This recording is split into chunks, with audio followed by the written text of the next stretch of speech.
Count it all joy.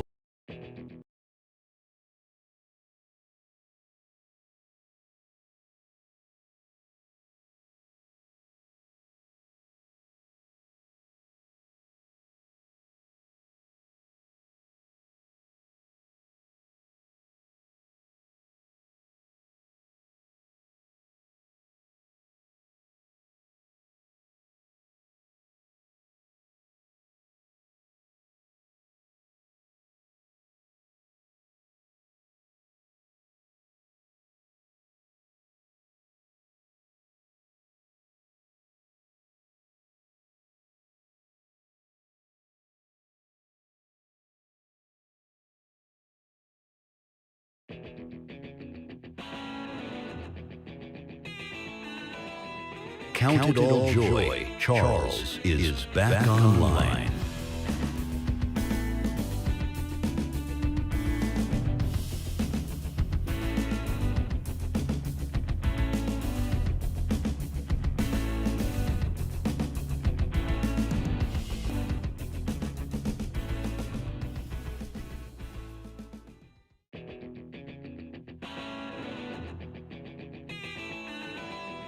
Count it all joy. Charles is back online.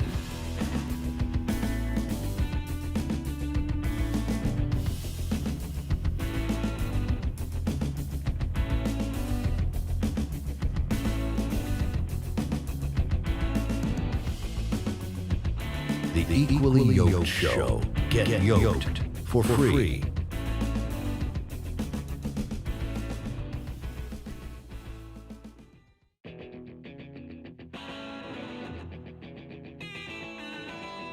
Count it all joy. Charles is back online.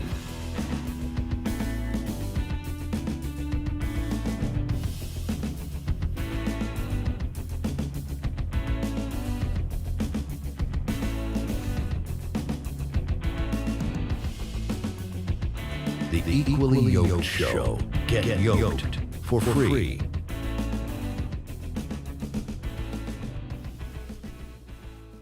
Welcome back to the podcast. We are looking at a huge day of news when it comes to everything that is surrounding this whole Hamas deal. Now, we have most certainly gotten into a lot of things concerning this whole situation and the war going on in the Middle East with Israel and Hamas, and Israel and the Palestinians, and the whole genocide conversation that we've been talking about on this podcast. Now, we've all expressed our views. We've all shared our point of views on, who might be committing the genocide and what everything that has been going on, right? So we've talked about it, we've discussed it, and now we've come to a point where we've just witnessed Trump come to a deal with Hamas. Of course, this is with all the others that are involved, and he'll mention those in this video that we're going to go over in a moment.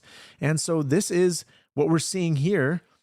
Trump on the phone with Sean Hannity, going over some of the details as to what happened. And we're going to be going over a few points in this video to really show you exactly what's going to happen and the sort of what's going to take place after this. What's going to happen with Gaza. So we're going to talk about that and much more. We're going to talk a little bit about some things that Candace Owens has said concerning Charlie Kirk. We're going to also see some things that Charlie Kirk has said on the PBD podcast concerning the Israeli October the 7th instance. I'm going to be looking at a couple clips there. So we're going to try to do as much of a breakdown as we can. We're going to be looking at some of the things that Donald Trump has said concerning this deal here. And let's get on with the show. So if you guys are just joining me, thank you so much for being here. Let me know what time it is and where you're watching from. So those who are wanting to comment, wanting to discuss and debate, whatever it is, let me know in the chat. Feel free to comment down below, and let's get on with the show. Well, thank you very much, Sean. It's a great honor to be involved in it. We had some tremendous help, as you know, with everybody from Steve Witkoff and Jared Kushner and Marco, and we had everybody. JD, the whole group was just amazing, and the military was as you know, very instrumental in getting this done. We have a great military with great leadership. The whole world came together, to be honest. So many countries that you wouldn't have even thought of it, they came together. The world has come together around this deal. And that's something I would say that without that wouldn't happen. So many countries that you wouldn't have thought of have wired their best wishes and their commitment to do whatever is necessary. The countries surrounding have all signed. I mean, they're all signed. Now, I'm also going to mention why I think this deal, if this actually goes through, the sort of questions that are coming to mind with this whole thing, that is this going to last, or how long it will last until this falls apart? Or will it last for a little while? Well, I mean, it's going to last for a little while. We're going to break down as to what would happen or what could happen out of this, according to Scripture. Now, we can agree to disagree. We can also debate on this issue. We're going to be looking at a specific Scripture, considering what could be happening or what could be spawning off of this. Had God predicted the future concerning this sort of moment, or at least leading up to what would be after this moment, or something tied to this? And it's been really an amazing period of time, and so great for Israel, so great for Muslims, for the Arab countries, and so great for this country, for the United States of America, and that we could be involved in, making a deal like this happen, because it was, many years they talked about peace in the Middle East. This is more than Gaza. This is peace in the Middle East, and it's an incredible thing. Mr. President, you are expending a lot of effort worldwide to bring about peace. How did this become one of your top agenda items, considering this has gone on for decades and decades? A lot of the Arab nations that have formed coalitions with you were reluctant and resistant for decades to ever be a part of the solution. That was a big part of what happened here today. Can you explain that part of it?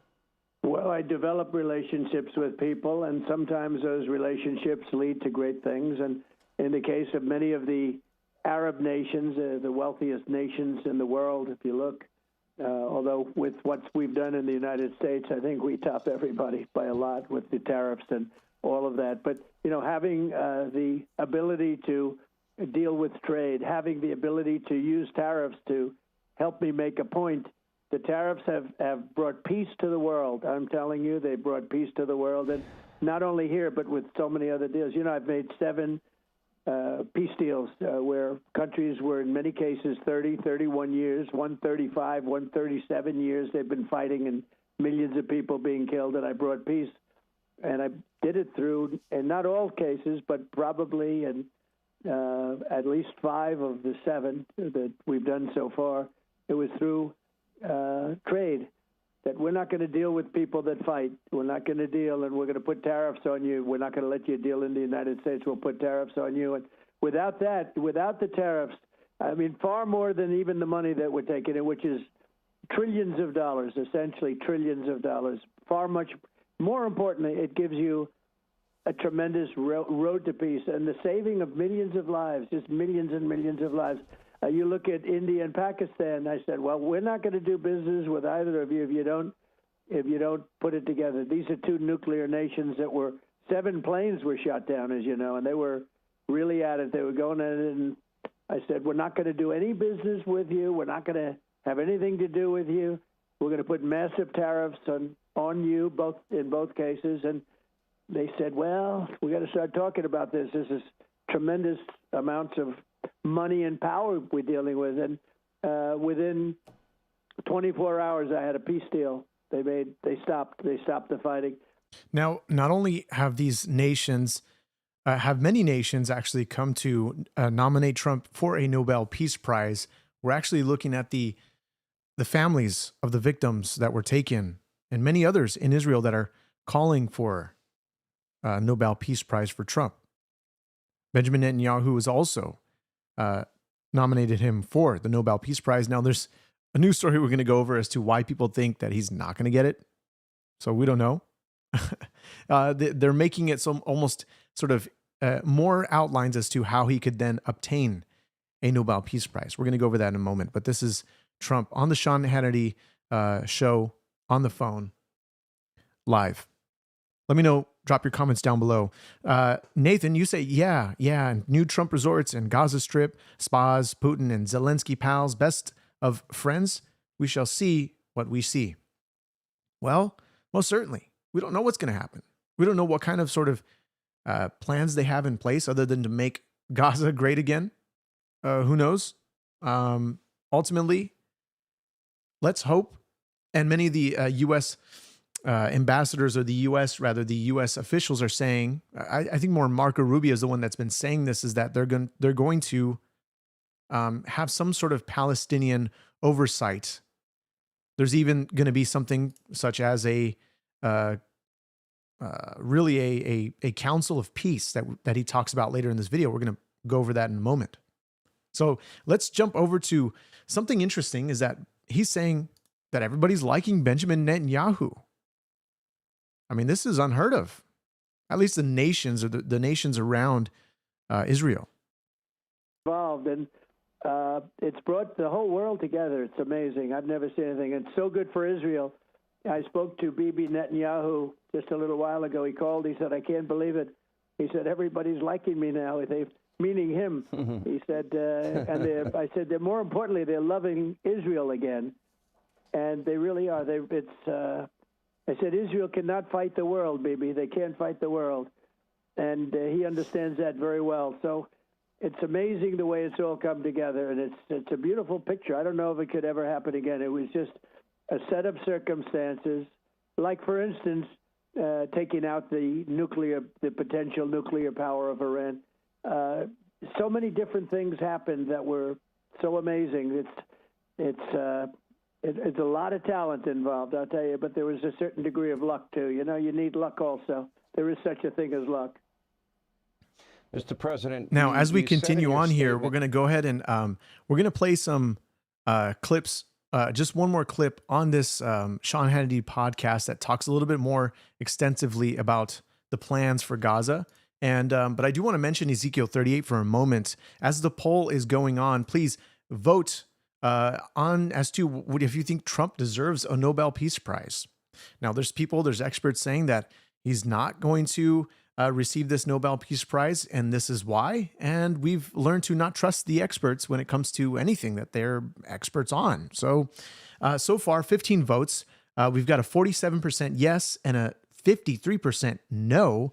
That's quite, I guess, not so surprising, but otherwise it's interesting to hear you guys' perspective on this matter. So when I'm bringing up Ezekiel 38 essentially talks about a nation, a singular man, Gog, from the land of Magog. So Gog, that is G-O-G, Gog from the land of Magog, the chief prince of Meshech and Tubal. There is going to come an army that will eventually lead a charge of other armies. All your armies, horses and horsemen, clothed in full armor, a great host, all of them, with shields, swords, talking about Persia, which is ancient, which would be modern day Iran. You have Cush and Put, which is Ethiopia and Libya, are with them. All of them shield and helmet. Gomer and all his hordes, Togarma and the outermost parts of the north and all his hordes. Many people are with you. So there's going to be a battle of people that come in to invade Israel. But there's one contingency here in the specific verse is here. In 11, it says, I will go up against the land of unwalled villages. I will fall upon the quiet people who dwell securely, all of them dwelling without walls and having no bars or gates, to seize spoil and to carry off plunder, to turn your hand against the waste places that are now inhabited, and the people who were gathered from the nations who have acquired livestock. So this is talking about Israel here. These people, Israel, the Israelite nation, they have gathered from all nations to now inhabit a place that was a wasteland according to the scriptures here. And this happened in 1948. So the only ones that are going to oppose this are Sheba and Dedan and the merchants of Tarshish, which would be Saudi Arabia and the Western countries on that region, possibly even United States, vocally condemning this attack. However, they're not going to do anything to step in. All they say is, Have you come to seize a spoil? Have you assembled your hosts to carry off plunder, to carry away silver and gold, to take away livestock and goods and seize great spoil? This is interesting. So we could be witnessing what will eventually lead to the sort of peace and prosperity of Israel short term before this happens. So let's continue on here. And that this is the first phase of the peace plan, and that the hostages will be released very soon. I assume that means both those that are alive and those that are not alive. And Israel will withdraw their troops to an agreed upon line. Can you expand on that and tell us maybe what part two, is there a part two or a part three? Because the idea has to be a lasting peace. He's going to elaborate as to this council, security guarantees that sort of Hamas govern. can no longer be armed with Somewhat. weapons that they can fire into Israel. I was in a city, a border city in Gaza, near Gaza. They had gotten hit with 10,000 rockets in 10 years. I was in those terror tunnels. I think you're going to see all of that disappear. I think you're going to see people getting along, and you'll see Gaza being rebuilt. We're forming a council that the Council of Peace, we think it's going to be called, and it's going to be very powerful. And it's going to really, I think to a large extent, it's going to have a lot to do with the whole Gaza situation. People are going to be taken care of. So again, it's just going to what I was reading in Scripture, the sort of peace that may surround this time when they are attacked. Some countries with extraordinary wealth, and just spending a small portion of that wealth can do so much for that area. So we'll be involved in it, but the big thing is hostages are going to be released. It's probably our time would be probably Monday, and they're a terrible situation. They're deep in the earth, and they're being gotten, and a lot of things are happening right now. As we speak, so much is happening to get the hostages freed, and we think they'll all be coming back on Monday. Wow. Great. I mean, I think that's really great. Hopefully that all falls through in the sense that all of them are returned, falls through, not in a bad way, but all of them are returned back to their families, and by God's grace, they will most certainly, be able to reunite, and you'll see all of Israel rejoice because of this. Somebody said, thank God Obama got a Nobel Peace Prize for absolutely nothing. Yeah, you're right, Jim. He didn't do anything. It's just wild. So I want to take you over to X for a moment to take a look at a couple of things. So this is actually John Fetterman, who's congratulating Donald Trump on this historic peace plan. So this is a global thing here. And I'm not saying global because of John Fetterman, but there's people that were saying, look, you gotta settle this with Israel and everything going on. I mean, even Trump saying, by the time I get into office, this all needs to be settled, telling Benjamin Netanyahu. So he's talking about in Truth Social, I am very proud to announce that Israel and Hamas have both signed off on the first phase of our peace plan. This means that all of the hostages will be released very soon, and Israel will withdraw all their troops to an agreed upon line. And there's images that you can find online about this, specific line that they're going to withdraw from as the first steps toward a strong, durable, and everlasting peace. All parties will be treated fairly. This is a great day for the Arab and Muslim world, Israel and all surrounding nations, and the United States of America. And we thank the mediators from Qatar, Egypt, and Turkey who worked with us to make this historic and unprecedented event happen. And then he quotes the scriptures. In Matthew, the Beatitudes, says, blessed are the peacemakers. So interesting. So we're going to go over some other stuff with Candace Owens. This is actually, the war-torn streets of Gaza. They're chanting Trump's name.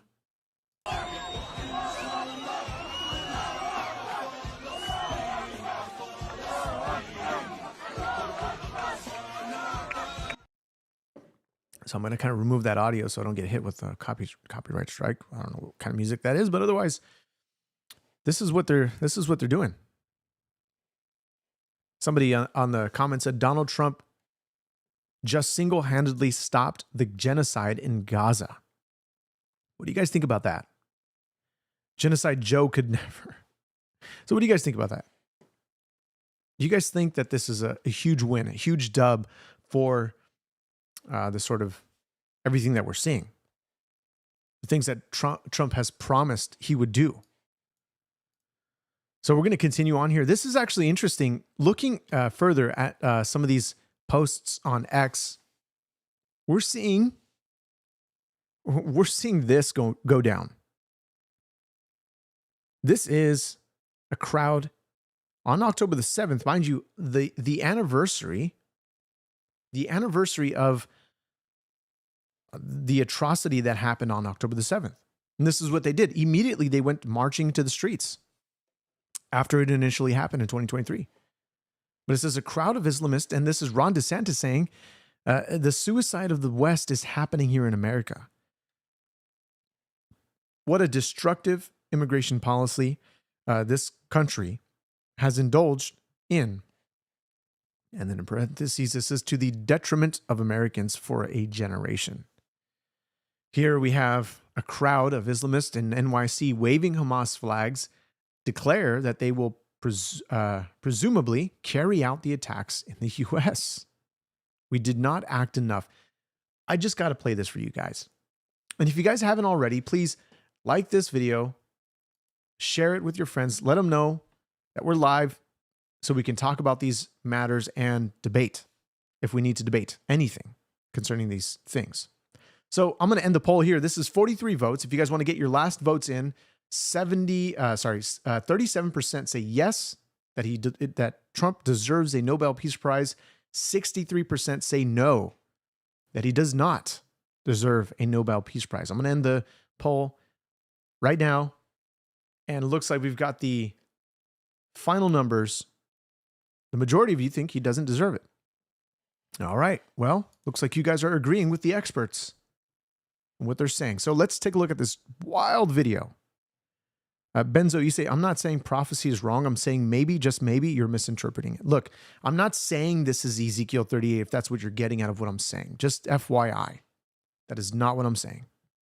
However, what I am saying is that we have to find Israel into a place of peace and security where they're dwelling without walls or gates or bars in order for this leader from Gog, from the land of Magog, who gets a thought in his mind. It's called the hook in the jaw. It's written in the scripture that says that God will put a hook in his jaw, turn him roundabout, and show him that the evil thoughts will come into his mind concerning Israel, concerning the land, and then he will go and attack.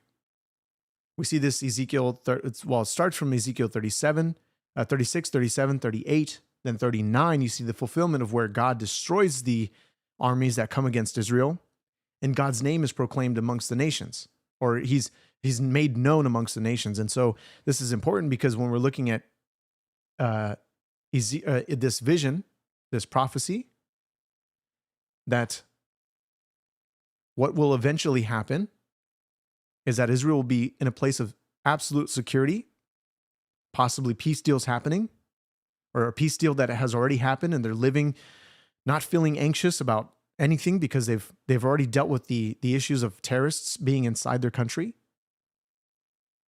No longer is Hamas ruling the Gaza Strip. No longer is the Palestinian Authority ruling in the Judea-Samaria area. Now we're looking at all of this stuff and saying, well, possibly, just maybe, this is a scenario where Israel is dwelling in safety. And then, because they're dwelling in safety, they will be attacked. So, that's what I'm saying concerning the Ezekiel 38 passage. We can also look at Daniel 9 and many others. So let's take a look at this video. This is wild. I'm so sorry. I probably blew out your guys' eardrums. Sorry about that. We did not act enough. Repeat after me. We did not act enough. If we acted enough, the headline behind me would read, Gaza has been liberated. So our work is not done. We must show up. Stronger than we did the first October 7th. Louder than we did the first October 7th. Make it clear that we are not going anywhere. What does that say? From New York to Palestine, starving people is a crime. We'll keep fighting until Palestine is free. From the river to the sea. Within our lifetime. Make some noise. So this is what's happening in New York. If you don't think that this could escalate into something more dangerous, then we've got another thing coming. Another thing coming for us. Somebody said, imagine that this was one of Charles Manson's followers saying over and over that we will come back and show up stronger and commit more murder. There's a lot. There's a lot going on here. I mean, we can go down the list of comments that are just absolutely railing on this. But this is what we're seeing in New York. This is somebody said at the start. So, I mean, we're just seeing the start. I don't know if that's a reference to that, but otherwise, let's take a look a little bit at this. So this is from Israel, 3:06 a.m. Israeli time, and this is from the Times of Israel. It says Netanyahu hails historic hostage release deal in call with Trump, invites him to address Knesset. So interesting. He'd be addressing the Knesset here in Israel. Or I say here in Israel, I'm in California. In Israel, Prime Minister Benjamin Netanyahu just held an emotional and warm phone call with with U.S. President Donald Trump after Hamas agreed to the hostage release phase of Trump's deal for ending the war in Gaza, according to the Premier's office, which says Netanyahu invited the American leader to address the Knesset. The two held a very emotional and warm conversation, congratulating one another on the historic achievement of signing the agreement for the release of all hostages. Netanyahu thanked President Trump for his efforts for his global leadership, and President Trump praised the Prime Minister for his resolute leadership and the actions he has taken. Now, why people don't think that Trump will reach or will have or even obtain any type of Nobel Peace Prize. This is from PBS News, which was recently defunded by the Big Beautiful Bill. And so taking a look at essentially what this means for this sort of experts saying that he will not receive this Nobel Peace Prize. So considering this, let me see if I can get your guys' thoughts here on everything that you're seeing so far. What are you guys thinking? What do you guys think will happen from this? Will you guys think this lasts maybe just about a week? You think they'll just go back to fighting? Who knows?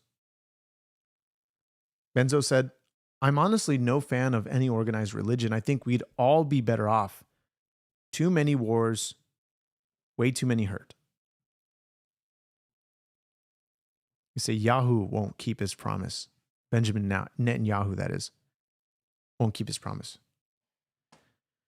Well, I guess we'll have to see what happens from this, but experts say that Trump is very, very unlikely to receive the Nobel Peace Prize, mainly because his approach and rhetoric don't align with the committee's values. The committee for the Nobel Committee, rather, typically honors a long-term cooperative peace efforts, not short-term deals. As someone rightly mentioned, that Obama received a Nobel Peace Prize for absolutely nothing. But Trump's public lobbying and confrontational style contrasts with the quiet diplomacy usually associated with past winners. His antagonism towards global institutions and lack of sustained humanitarian or peace-building results weaken his case. Analysts expect the community to favor humanitarian groups or bridge-building figures rather than a polarizing political leader.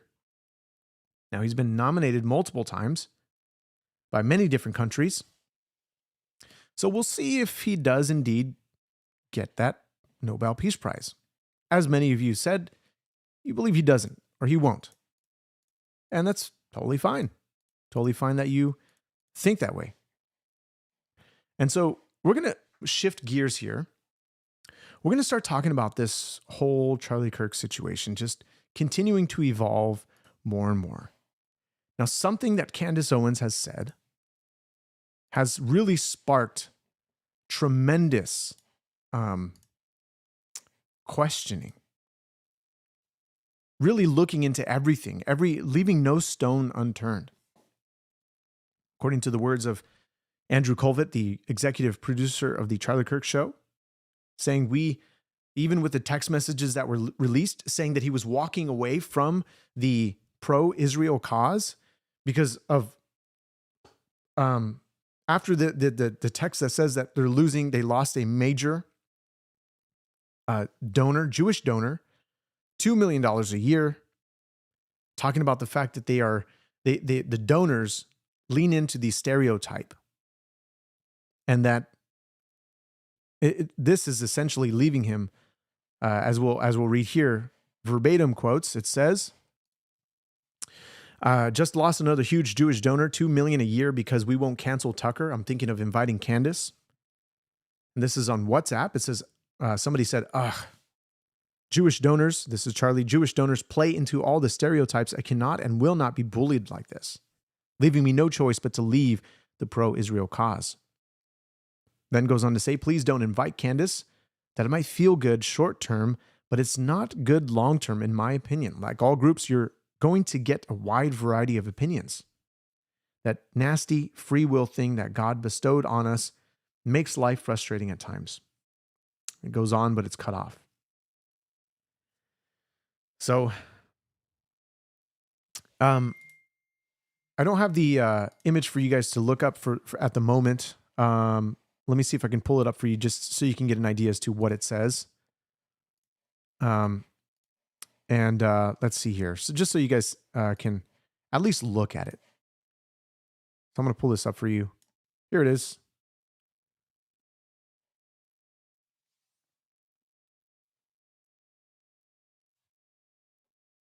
Somebody said, this is from Rob Mack, Charlie's assassin was guy in khaki in the front row against the barricade.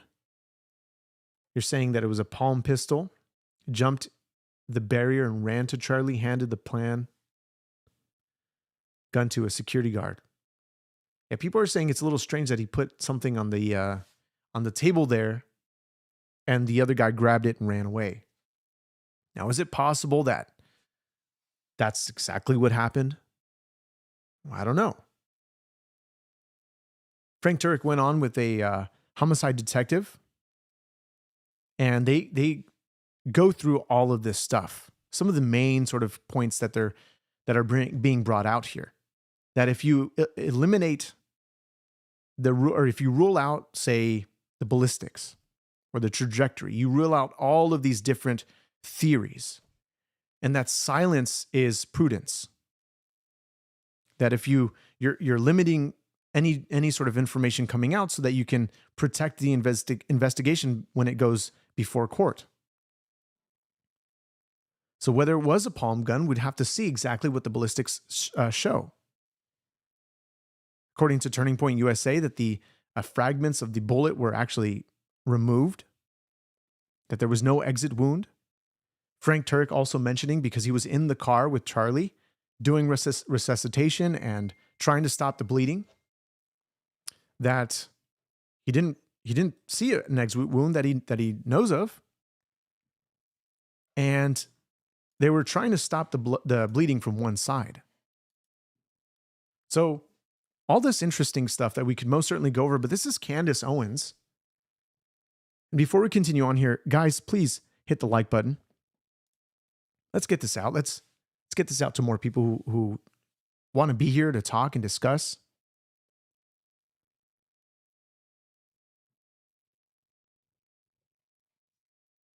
So let's see what she says. This is actually what has been sparking a lot of conversation concerning this whole Charlie Kirk situation.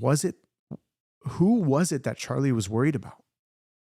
Let's hear it. I'm quite alarmed with what I know that there are 3 people who said that Charlie communicated 24 hours before he died that he thought they were going to kill him. Now I find it rather alarming that Josh Hammer is similarly saying, oh, the night before. So you spoke to him the night before. Did he communicate that to you, Josh Hammer? Did he? I'm interested. I know we won't get answers from you, but let me promise you that if I get a text message to the effect that you were somehow involved in him feeling anxiety the day before, if you did something that gave him anxiety in that way, I will release it instantly. There will be no place that you can hide.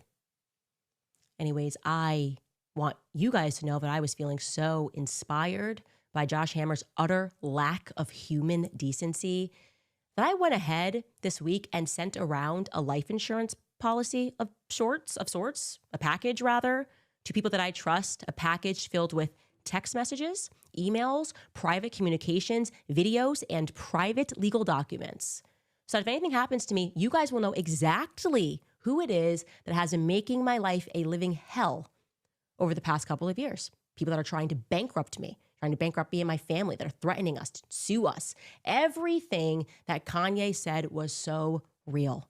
Okay. I'm now at that point where you look back and you go, man, Kanye was right. He was really saying something about what it takes to leave, to fight for custody of your own soul.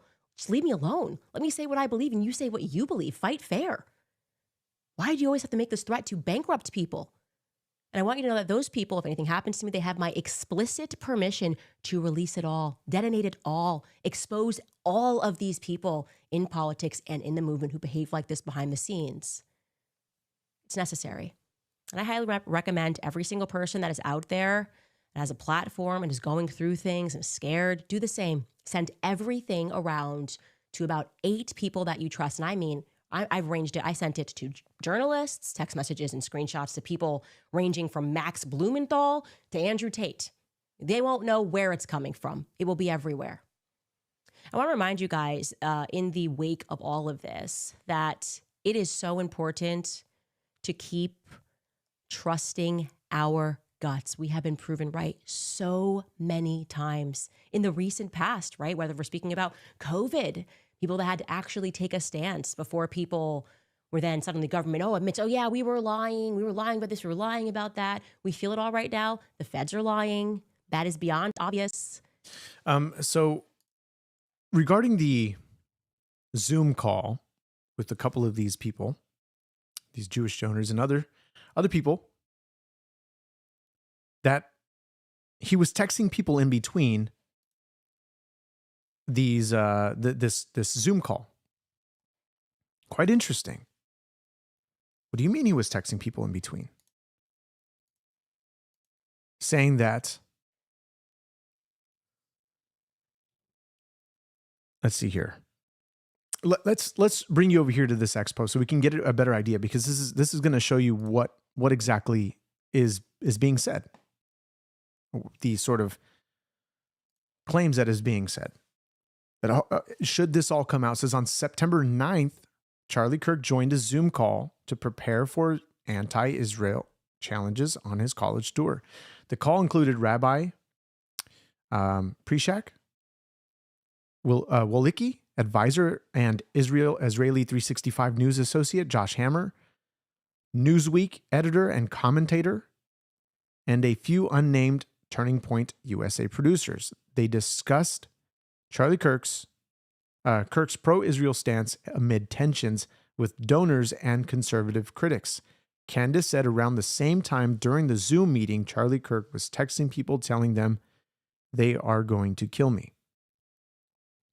Well, what did he mean by that? If this is actually indeed the truth, what did Charlie mean by that? Was he saying sort of, I don't know, just out of I think they're going to kill me, not realistically that they're going to kill him. I mean, of course it did come to pass, but was that what they were saying? Was that what he was actually communicating? Like, this is actually going to happen? Like, this is going to happen soon? What was it that was said during that Zoom call? Who knows? We don't know. Why was he feeling this way? I mean, he's always talking about the fact that his life was at any moment's notice could be in harm. That he's always prepared his wife for this type of scenario. Because he's on a college campus where anybody, I mean, there's no protection, no barriers, no nothing that can protect him from the crowd that is before him. They could easily rush him, storm him. There's so much that could happen here. Even with all the contingencies in place to be able to protect him from anything. So what exactly is it that is being, said here? This is Candace on this, the most recent clip. And then we're supposed to believe that he had that dramatic switch. So he went from, I'm done, to like, hey, love ya. How can I be of more service to you? And then in that exact same day, he was texting people saying they are going to kill me. On the same day that he's on this Zoom call, this is a fact, this night Zoom call, as Josh says, it was at night, or the New York Post reported, I think, right, that it was at night, that at the same time, that same day, he's texting people saying they are going to kill me. And we are supposed to deduce from this that by they, what he really meant was Tyler Robinson. He meant they, them, duh, like a non-binary person or a trans person. They were going to kill him. That was what he had a feeling about. And everything else is just completely irrelevant. He just had a sense, a premonition that a trans person. Yeah, so somebody, Mike, you say, as far as I know, no one in the press or anyone agrees with Candace. Charlie's parents have come out and said nothing, along with his wife, who has said nothing. Now, I'm sure everything, or at least a lot more information, is being shared with Charlie's wife, because obviously this is her husband, and whatever it is that they're going to share with her, that they can share with her, because she can ultimately leak information or tell people, and that information can be leaked as well. So could she be in the loop as much as the officials that are investigating this? Possibly, who knows?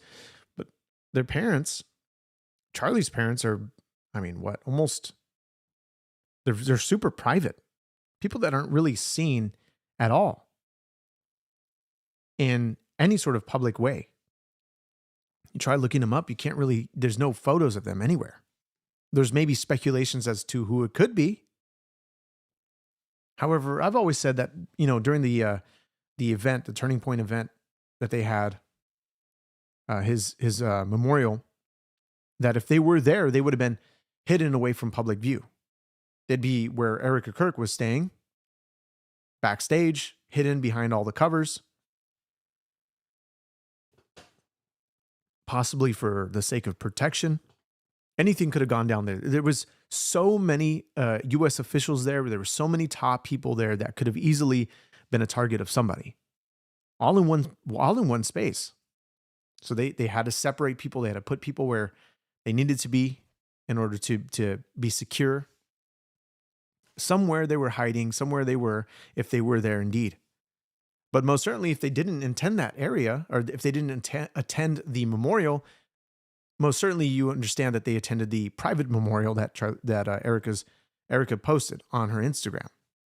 A private family memorial, much smaller, much more intimate. And Frank mentions some of this private memorial viewing, open casket.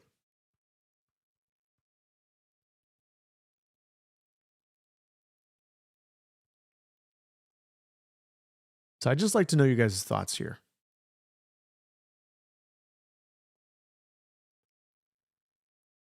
So Head, you say, man, I think her wife, I think you meant his wife, has something to do with it. Charlie will have at least share with his wife. Not sure I understand. So, of course, she blames it on trans person. Why am I even surprised?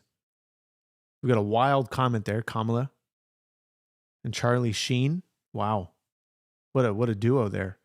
Everyone blamed the trans ideology, but what is astonishing is how the narrative is being challenged by people like Candace Owens.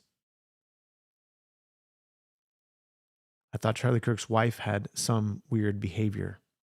Well, I mean, what do you mean by weird behavior? Now, this video that I'm going to play in just a moment here, this is of an interview that Charlie Kirk had on the PBD podcast. Now, I saw that from a post here saying that this video, this is from an ex-post saying this video of Charlie Kirk saying that Netanyahu let October the 7th happen so that he could stay in power, that has been removed from YouTube. He asks if there was a stand down order on October the 7th. There was. The border was empty. I think there's a typo there, for hours. They don't want you to see this. Now, I haven't refreshed this page. This is a YouTube page that I haven't refreshed. However, you guys can't even see it. I haven't refreshed this page. Now, is this taken off YouTube? We're going to play a little bit of this because this is around the time when he says that. Now, if it is indeed taken off, why was it taken off? Interesting. This was about over a year ago that this was streamed. Let's take a listen. Horrible. And then Israel comes back and kills 2,000 people. He said it should have been 20,000. It should have been 200,000. So I said, where are you going with this? He says, well, listen, here's what I'd like to see happen in Israel. What's that? Only Jews live in Israel. Nobody else. We don't need to coexist. It's just not going to work out. Is this a way for Netanyahu's legacy to be he eliminated Hamas? Is this his way for saying, now I got the card. I got the, mandate. Get out of jail card for me to go straight up 100,000 on the blockade of Gaza Strip, 300,000 reservists you put up there. Now we're going to go groundwork.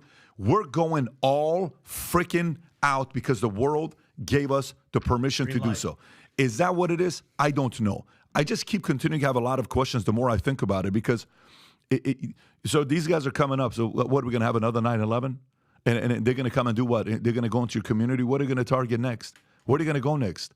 What's going to happen next? Oh, it's not a big deal. It's never happen again. Well, that's what we thought it was never going to happen, 9/11. Before 9/11 happened, nobody thought 9/11 was going to happen. Yep. So I just have way too many questions that makes me think about what the motives are. And if we go dark, I'll put all those things out there. Yeah. How did these guys not know this was taking place? So I've been to Israel many times. The whole country's a fortress. When I first heard this story, I still had the same gut instinct that I did initially. Now, by the way, this is like almost soon after. This is about a couple days after the whole October the 7th issue happened. Just a couple days. I find this very hard to believe. This is posted on October the 12th. So everybody's speculating about everything at this point. They're trying to say, like what exactly happened? Why was there so much downtime from anybody acting at the manner that they did? 6 hours. There's a timeline that I believe the Washington Post or the New York Post laid it all out as to when they started to respond. Now, this was during a Jewish holiday, so could that be a reason why? Maybe any type of terrorist attacks have been mainly done on holidays, Jewish holidays, because of the lack of, I don't know, maybe personnel to be able to defend against the worsening of a sort of attack. Who knows? Somebody actually did say, let's see here, her being, oh no, it was about was Charlie buried or cremated? He's probably buried. Who knows? I don't know. I think Candace knows and has critical thinking. Others are saying similar who are studying the situation, but it's dangerous to expose people who don't want to be exposed, who have power. Look, Charlie had a lot of influence on a lot of people. Now, it would be I mean, it would be like really, if there's, we just have to know what's going on. We have to know the truth. So much of this, whatever comes out, whatever is revealed, it may, some of what is being revealed may not be as satisfactory as we want it to be, with all the information that may come out publicly. Now, I do want to end this poll here. So far, as we get the numbers in, is Candace on the right track? 65% of you say yes, and 35% say no. Total votes of 62. Pseudo, you say, I just fail to see the relevance of Israel-Palestine or how the Jews are all related to Charlie's death beyond Candace's extremely loose interpretations. Yeah, again, she's trying to connect it to something because of the fact that this is regarding the Jewish donors based on this text. And based on this Zoom call that she's talking about where,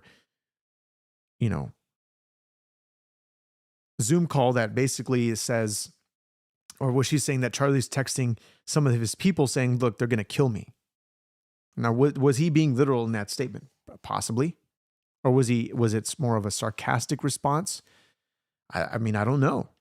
But let's continue on with Charlie. I think this is a very important video, and we're going to refresh it after this to see if it actually was taken down from YouTube. That'd be very interesting. But some of the clip that is being shared, that this is being shared around in the lack of context that people are providing is interesting. I'll stop it where it's typically being cut off, and then we'll play the rest of it so that you can get the full context as to what Charlie Kirk actually is saying. It's interesting. You might be surprised as to what he says. I've been to that Gaza border. You cannot go 10 feet without running into a 19-year-old with an AR-15 or an automatic machine gun. And they will shoot on sight. As an IDF soldier, right? The whole country is surveilled.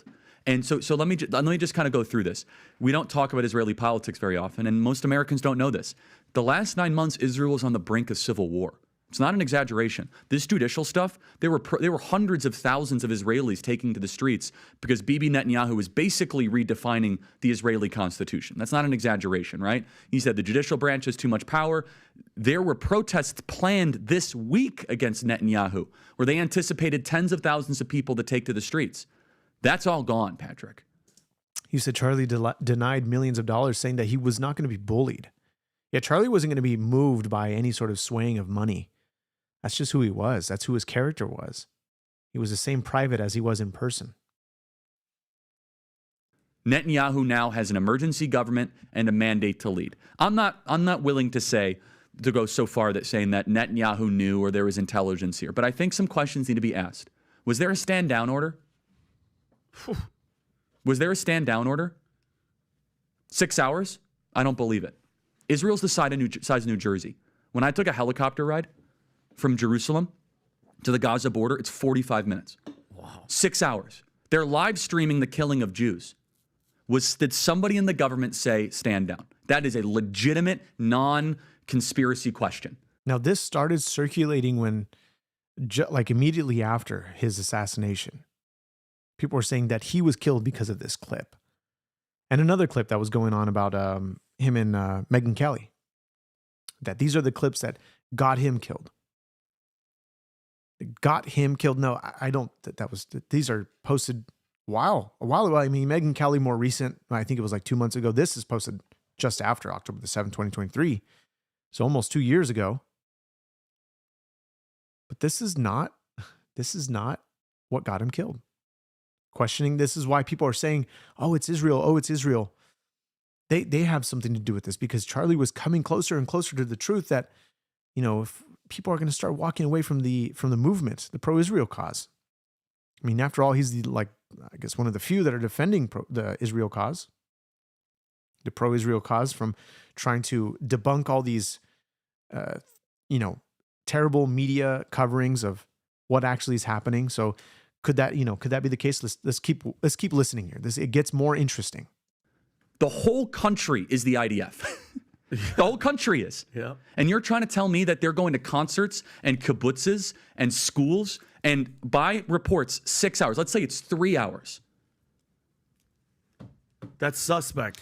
That's the article I was talking about. It's also not like a right-wing reporting. This is from the New York Times. The long wait for help as massacre unfolds in Israel. I can't think of a more liberal news outlet than the New York Times. And by the way, I'm actually very pro-Israel. So let me be very, so I'm not exactly. Well, I think we all are. No, I just want to make sure my position is clear here. But so Patrick, there are other explanations. It's possible that the Netanyahu government was double-crossed by bad agents.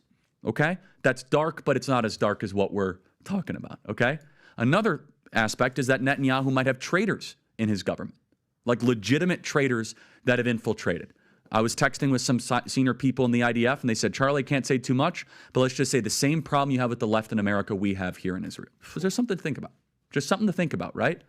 Is that maybe there are some people within those intel agencies that aren't as sympathetic. Or maybe, Patrick, maybe they might have gotten a tip. They might have gotten whispers, but no one thought it would be 1,200 Jews dead. That's a potential, right? Because here's the essence of it. The essence is this. This is the closest thing to the Holocaust that any of us have lived through. But the fact is now Bibi and the Israeli hard right government has a mandate. I got to be careful the way I say this. This is the clip. They're going to try to ethnically cleanse Gaza. Yep. I mean, I don't use that term lightly. Okay. This is generally where the clip ends. That they're going to try to ethnically cleanse Gaza. And I don't say that lightly. This is the big, sort of, I guess, gotcha moment. This is what got Charlie Kirk killed. This is what people are saying. But if you continue on a little bit further, you'll see, because you'll probably click away at this point, or you kind of get your answer and say, oh, wow. Unless you decide to look on, keep looking on and keep watching and keep listening, you'll hear exactly why he says this. Okay. They're talking about basically removing 2.5 million people from there. Okay. Right. And honestly, they have a mandate to go seek justice and revenge. They do. This idea that they need to have a truce or a peace treaty, that's morally crap after you see women and children be burned alive and dragged to the streets. But there are some serious questions here, Patrick. And let me tell you, my pattern recognition over the last 5 years has become pretty sharp. COVID, Maui fires, Epstein. When I see a story and it doesn't click, our guts are usually right. Okay, so I keep saying right about here, right about. I've seen many clips of this circulating. I've seen it also cut here. So, let's continue on. You're going to see more as to the context as to what he's saying here. Yeah, this one's very weird. Can I comment on the when you use the term ethnic cleansing, that will here we go. Make the hairs on the back. I'm not of your accusing them no, of that. I'm not. I'm just saying that term. I actually did some research specifically on that because that is a very slippery slope. And if you actually want to talk about what Jews and even Christians should be most fearful of, Muslims as well, is the concept of ethnic cleansing. So I just want to be very sorry to interrupt. Sure. I'm saying that's what they're going to be accused of. Correct. But if there are some people in public life in Israel that, Patrick, what did your pilot guy say? I want only Jews in Israel, right? Okay, that is a form of ethnically cleansing because 20% of Israel is Arab. Muslim. Correct. 20%. And people.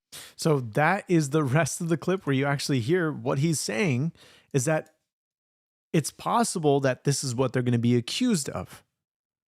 That they're going to be accused of ethnically cleansing Gaza.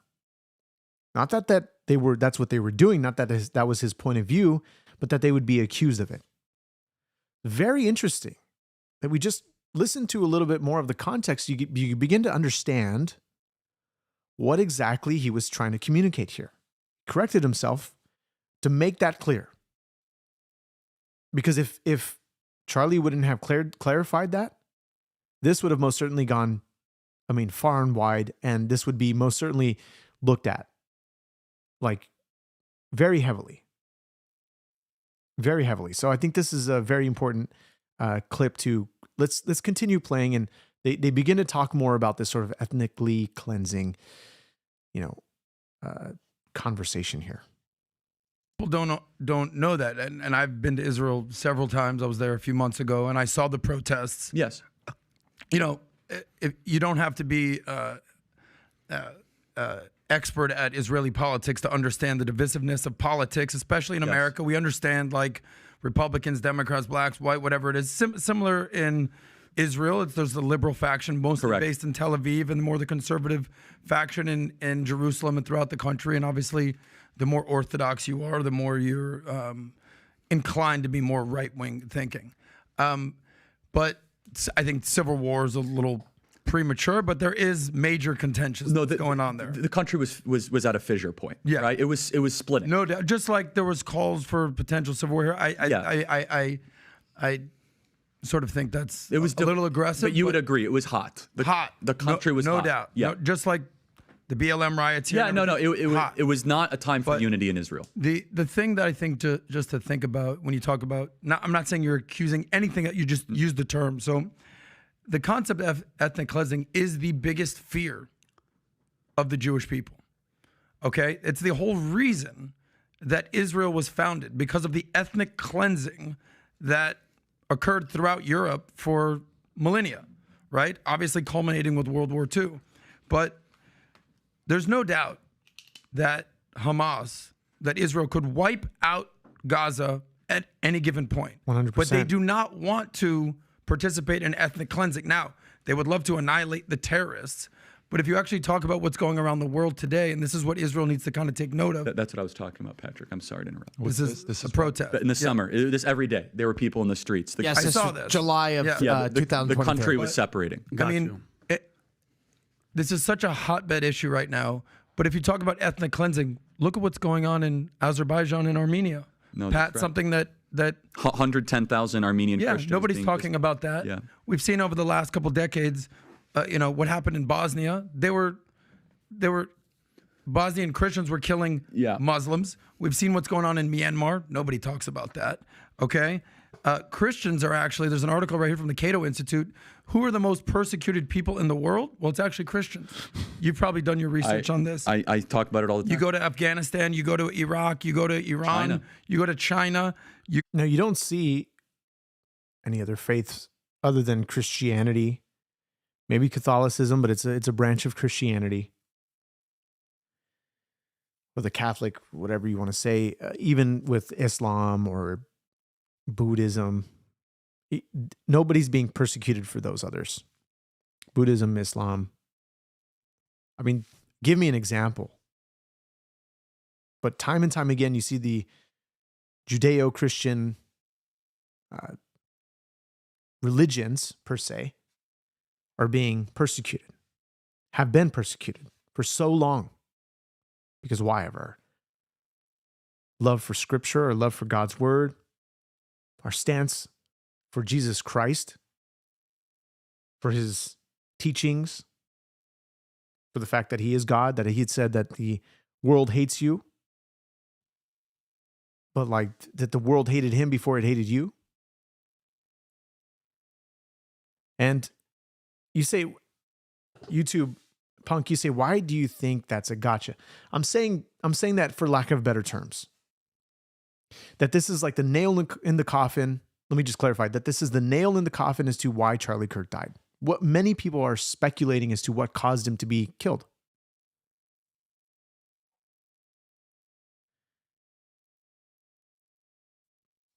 Why would you say Muslims are persecuted in America? Are they being, I'm saying in the sense of what they're talking about here. Persecuted, maybe. I mean, more like criticized. I think it's probably the better term, but persecuted? I don't think I'd go so far as to say persecuted. We're talking about the murdering of Christians, the murdering of Jews who practice their faith, or even Jews in general, just the Jewish nation. But Christianity, because of the fact that they're being killed.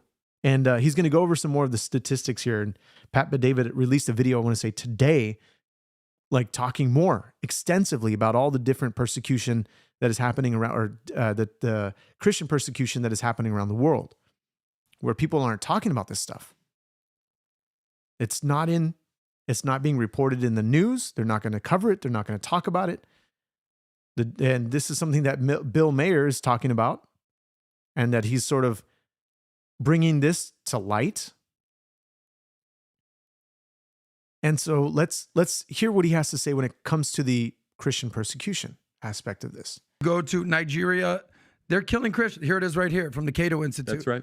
Okay, so the whole concept of ethnic cleansing, I think temperatures need to go down because it's not egalitarian. Yeah, no, people are killing people for multiple reasons. And here's Israel's difficulty, is that Hamas, they build their headquarters under hospitals. Correct. They use humans as human shields. Yeah. And so civilians are going to die, and that is a tragedy. And Hamas brought this upon themselves. My wish, my plead to Israel is be precise, be focused in your retaliation. You have a moral... You said it's not illegal to be a Christian, but it is illegal to be a Christian elsewhere. China, more recently in South Korea, North Korea. I mean, the list goes on. Nigeria. I mean, maybe not necessarily illegal in the sense that it's, written down in a sort of constitution or in a sort of law or whatever. They're actively being hunted and murdered for the faith of Christianity. Because we know what happens when Christianity becomes the center of people's lives. It begins to really tear down all of the leftist ideals, the liberal ideals, even the terrible right theology, when it's actually based on sound biblical doctrine. It starts to tear down, just bad policies.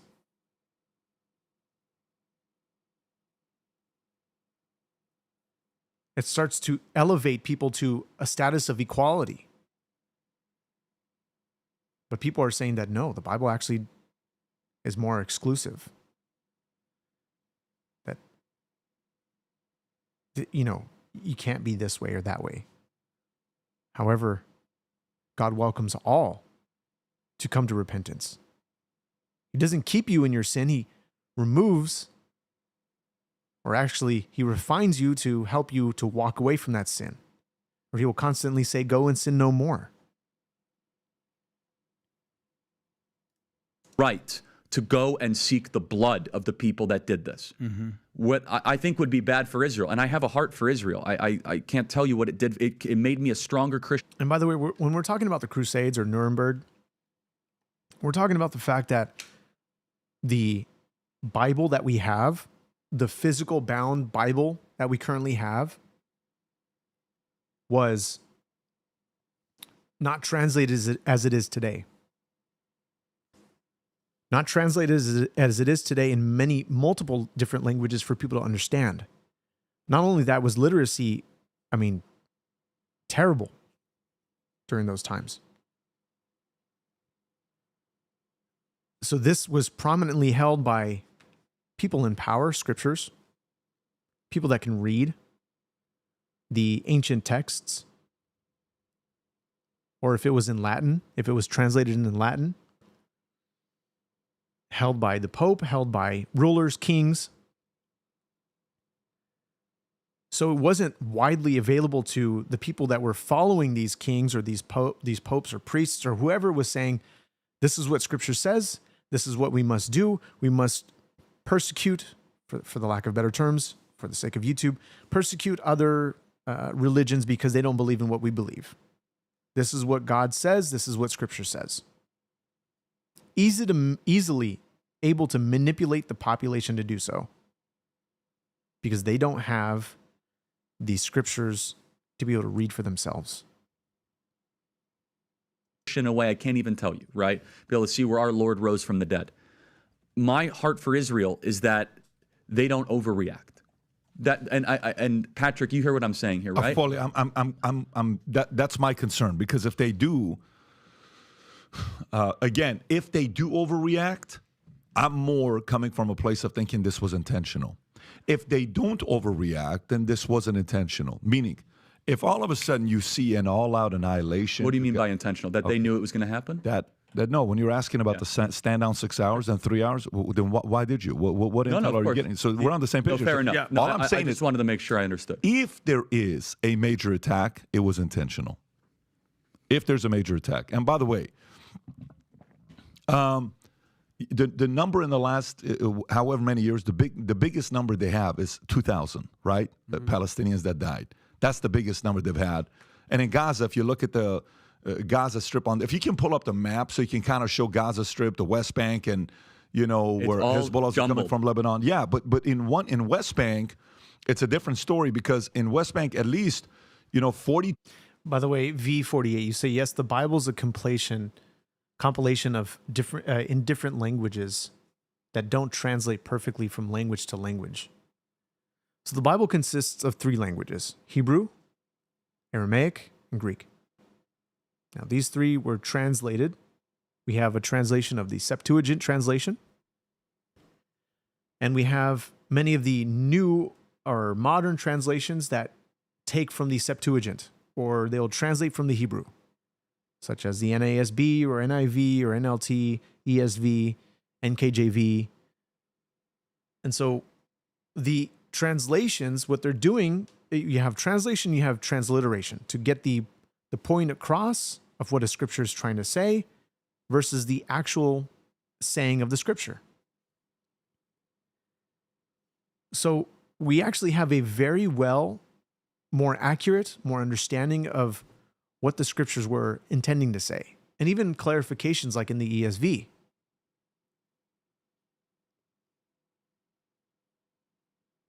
Considering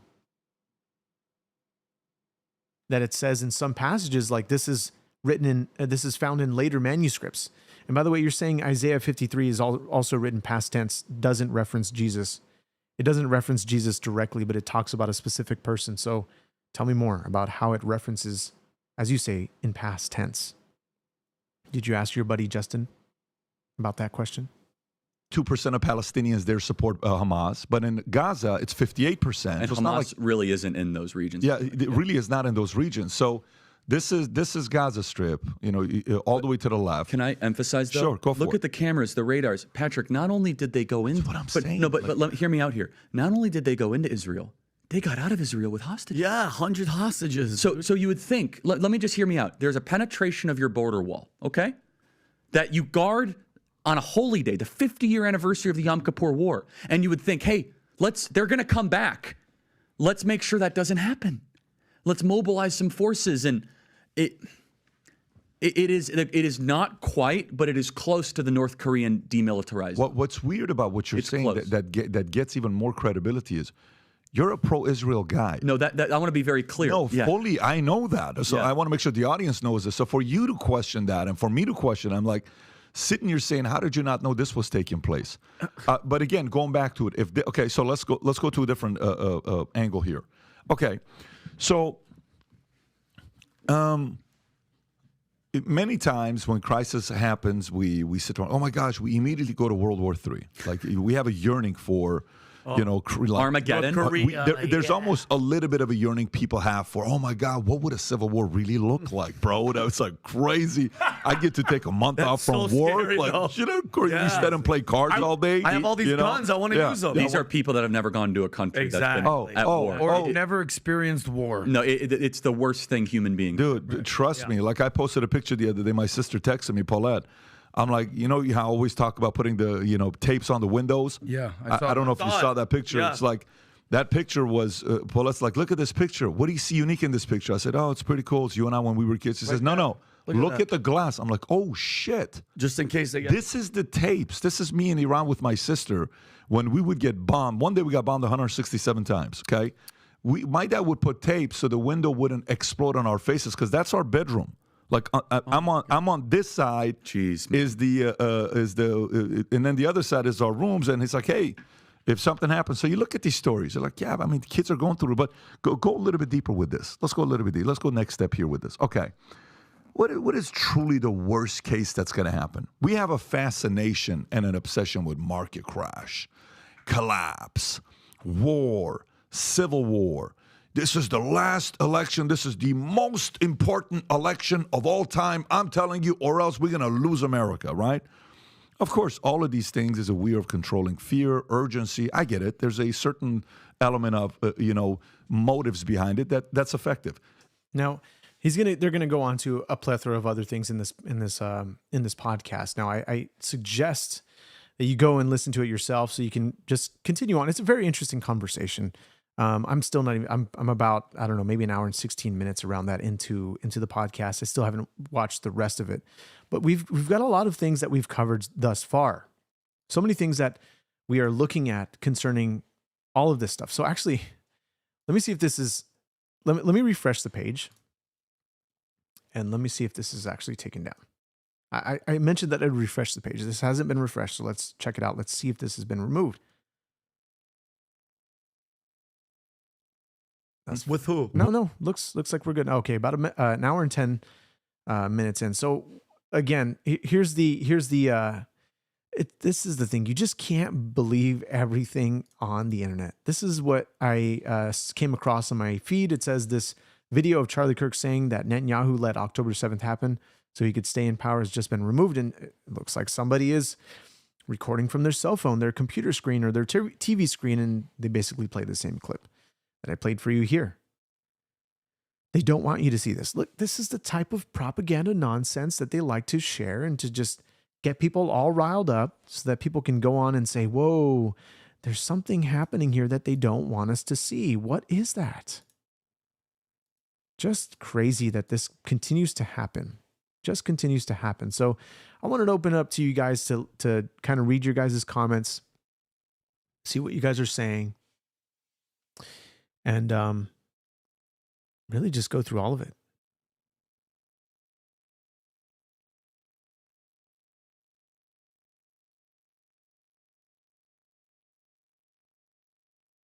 You say the construction, this is from Kurt, the construction of the new Silk Road Ben Gurion Canal project through recently depopulated northern Gaza. So is this conflicted with now the new plans for Gaza? Because Trump wants in on this deal. They want to make Gaza great again. We saw the AI videos, the crazy AI videos that were being put out there of him and Netanyahu on the beach. Funny.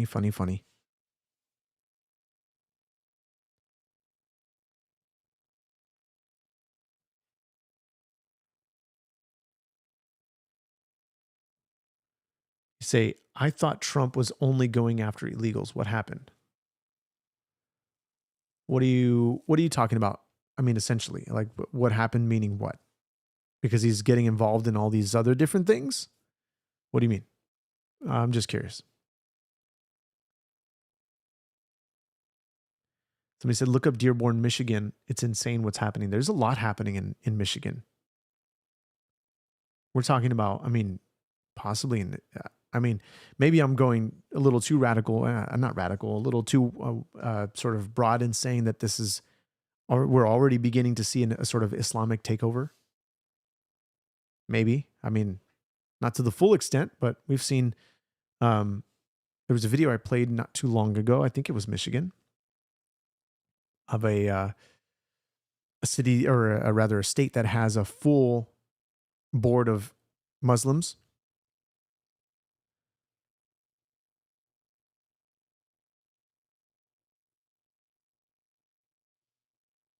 Say second, Isaiah mentions who the suffering servant is multiple times, and then Christians get to 53, and surprise, it suddenly means Jesus. No, it's not surprise. You have to base it all on the context as to the book of Isaiah. Now, many rabbis and many people say that Isaiah is more or less a sort of, it's like a huge book of poetry, or is more. I think it's like a. I think it's more poetic, or what was the, not poetic, the writing style is more poetry than anything else. I think it's poetry. I think that's what some have talked about this. Rabbis like Tova Singer and others. That it's not really necessarily prophetic. But then they take that, like, then we have to start applying this to many other scriptures that God isn't really prophetic in what he says. It's more like, okay, well, God will say something and then it begins to happen like immediately. Like how some people today can make sort of political predictions or, predictions based on how things currently look, where you can make a sort of educated prediction and then it comes to pass and it's like, whoa, this guy's a prophet. That's not what God actually tells us, even concerning the fact that these idols that have no ears, or that they have ears, they can't hear, they have eyes, they can't see, they have legs, they can't walk. Like the fact that he can tell things way in advance and predict things because he is God. He's outside of time. He's outside the realm of time. He's able to predict these things accurately.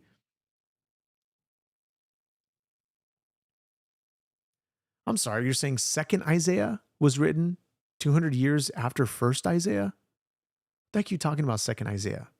Are you talking about a Gnostic, wouldn't be a Gnostic gospel, but is this in the, what do you call it, the apocryphal, or what are you talking about second Isaiah?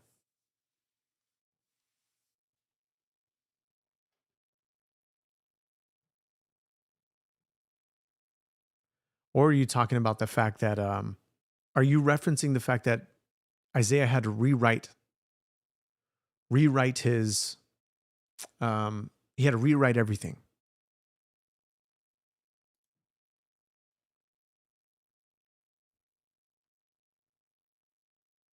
So what specifically also is somebody saying Amos, the book of Amos 1 is happening? What exactly is happening in Amos 1?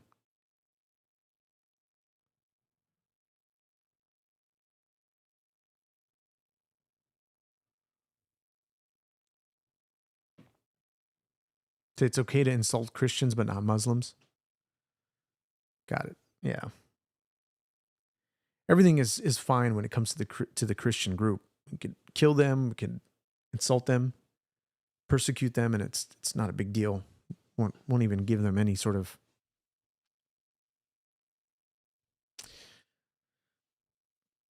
Isaiah refers to chapters 40 through 55, the book of Isaiah in Hebrew, Bible / Old Testament.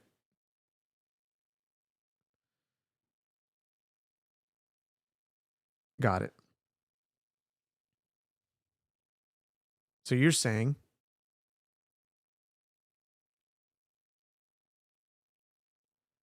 oh, by the way, YouTube Punk, if someone disagrees with you, that means they're wrong and have to admit they're wrong? Just out of curiosity. But otherwise, so your statement here concerning Isaiah, where I lost it, saying second Isaiah was written 200 years after first Isaiah. Where's the evidence for this? Where did you find this claim? How did you come to this claim? How did you come to this conclusion? Which rabbis are talking about this? Who exactly did you help you come to this exact thinking? So I can do some more research on what you're saying, so I can see where you're coming from. However, the suffering servant evolves from being Israel, talking about Israel, to now going to a singular suffering servant because of the scriptures and the passages. You say, no, I was correct about when the Gospels were written. You finally acknowledged the truth, but never said I was right. I didn't acknowledge anything that you were saying. I was saying simply the guy that you mentioned, that you're quoting as factual evidence. I mean, this was one guy. Well, I said I'd take a look at it later. I'm not going to take a look at it on the stream. We'll take a look at it later and get some kind of response to you. But otherwise, don't sigh, man. Don't be sad. I didn't acknowledge the truth.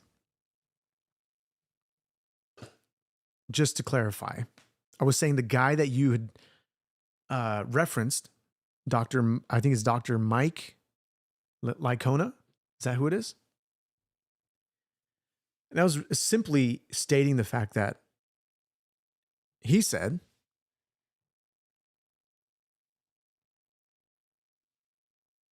and I got big mad. That's wild, man. I don't know. I don't think you got that right. Let's see if I can find that.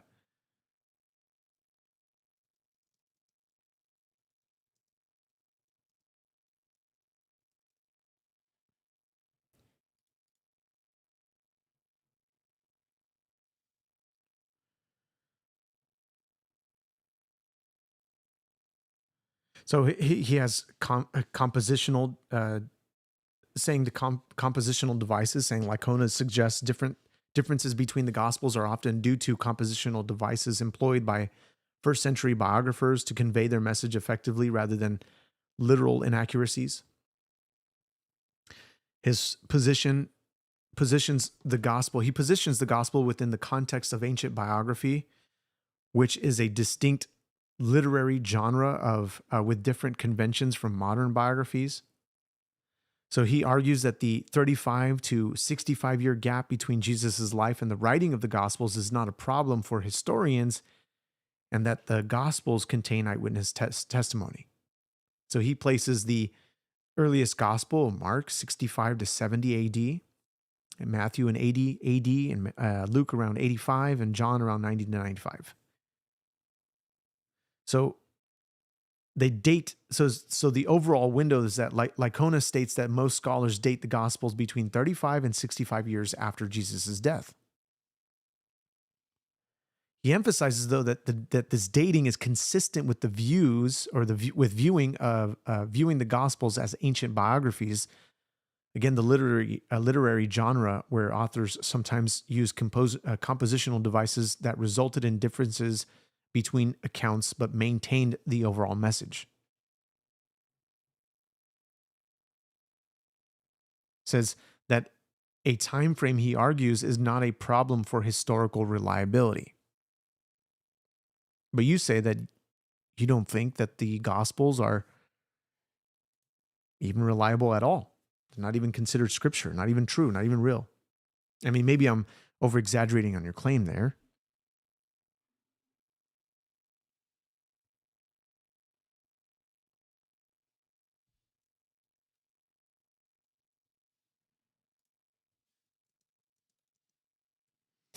But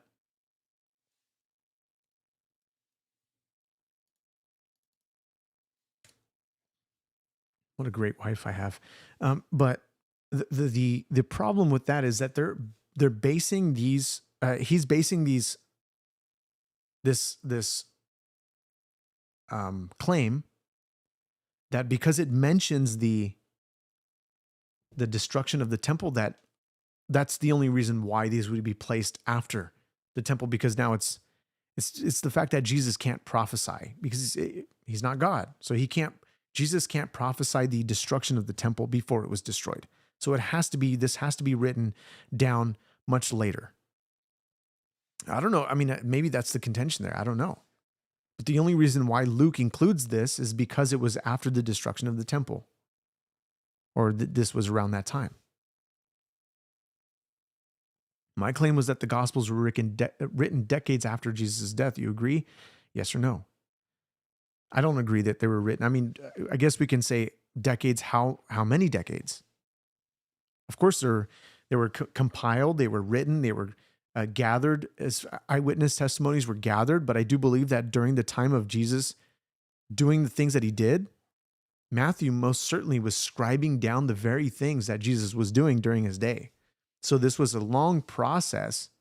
Not only that, Luke, a long process of gathering the data to complete this sort of account of what was happening.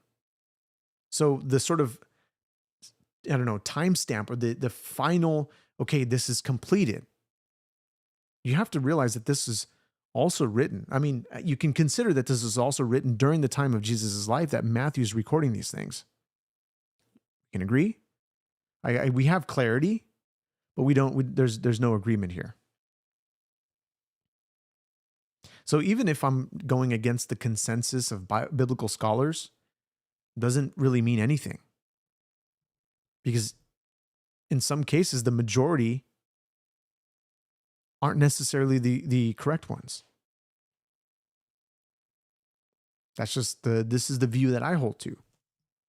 Because they believe that this couldn't have been done because this deals with future, this deals with prophecy. That this couldn't have happened unless it was after the destruction of the temple.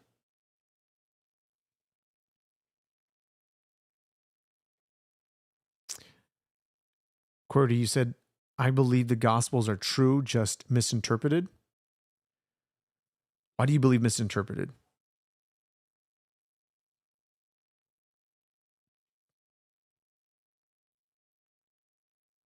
You say Mark was a Christian revolutionary who rebelled against the Pharisees and Romans. He would be classified as Hamas in today's world.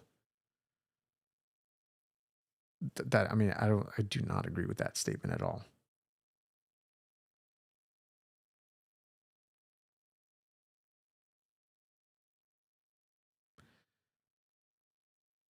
Keith, you were saying you're reading Al Jazeera's comments and they're mad. Mad because of the release of the hostages? Is that why?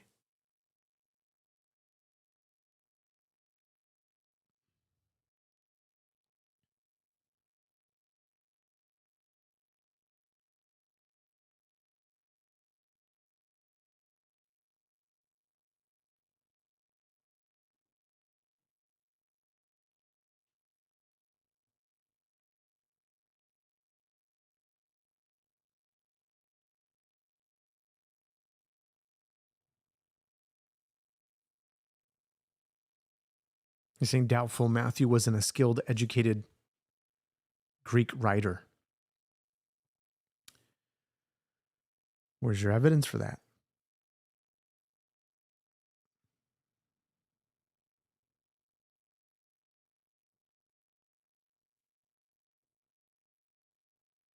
Say the Gospels were written by educated Greek authors. So now you're putting it's almost like maybe moving the flag stand, or what do you call it? That we're changing the goalpost. Is that what it is? Changing the goalpost?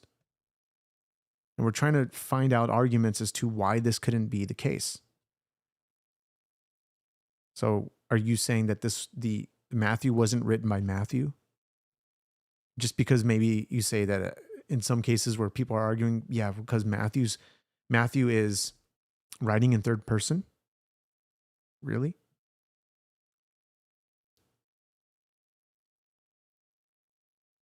So everything you were taught is wrong. Muhammad Ali, what is everything you were taught was wrong? William, welcome. I'm doing good today. Thank you so much.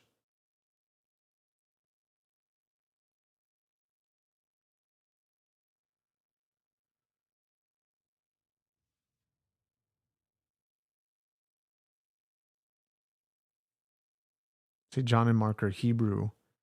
Matthew and Luke are Greek.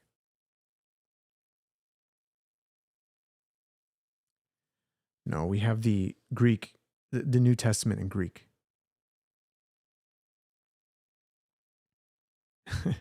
Yeah, so right now we're just going through a whole bunch of different stuff. It's not necessarily a specific topic, but guys, I'm going to end it here.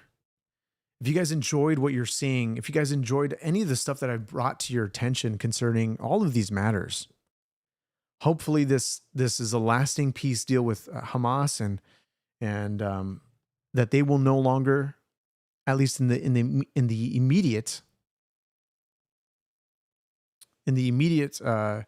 future, and hopefully for a couple of years, that there won't be any of these more attacks, considering the deal that just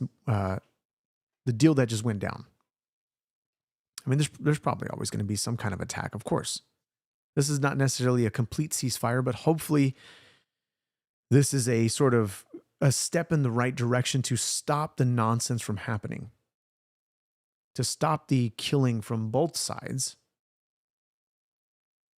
and to just now pursue a better life for this region, peace and prosperity. However, we just have to be careful because as the scripture says, the day of the Lord in 1 Thessalonians 4, verse 8 says there is, actually 1 Thessalonians 5, verse 3, while people are saying there is peace and security, then sudden destruction will come upon them as labor pains come upon a pregnant woman, and they will not escape. We have to be careful because during this time, there's going to be a huge sort of proclamation that we're living in peace and security. The United Nations, a lot of these leaders were saying we're looking for peace and security. We're looking to conduct these deals or to make this two-state solution so we can have peace and security. And when they're finally saying peace and security, we're going to realize that they're going to realize that sudden destruction will come upon them. So we just have to analyze these things very closely and be careful on how we are, we must be putting our hands to the plow and do what God is calling us to do. But until next time, I'll see you guys in the chat, on the next live show. I want to keep you level-headed here. So thanks for sticking with me. This is most certainly awesome that you guys are here. Any support to the Equally Yoked show will most certainly help to grow this channel. Whether you subscribe, whether you like, whether you give, any super chat, whatever it is, all is welcome. Whether you become a member, we're looking on getting a lot more things for you. And of course, with the support of you guys, we're going to bring as much as we can to build this channel up, to bring people on for interviews. Bigger than this sort of scenario that we have here, to bring you a more thoughtful, more conversational, and more just better production for you guys. This is all a one-man show. On the technical aspect, my wife most certainly helps me on the chat aspect, and I know some of you are hoping to become mods. YouTube Punk, and some of the others that have joined our chat. I just do want to thank you guys for being here. And QWERTY, thanks so much. You say, okay, thanks everyone. This was a good show. I hope you come back. I really do. So I hope you guys hit the like button, share, and most certainly subscribe. That's going to be the best beneficial thing for us all to grow this channel and to have a better show for you guys in the coming months, in the coming weeks, whenever that looks like. So I appreciate you guys for being here. Thanks so much for being with me on this show. See you guys in the next one.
You know, he's been on this program several times before, coldcasechristianity.com. He solved many cold case murders himself.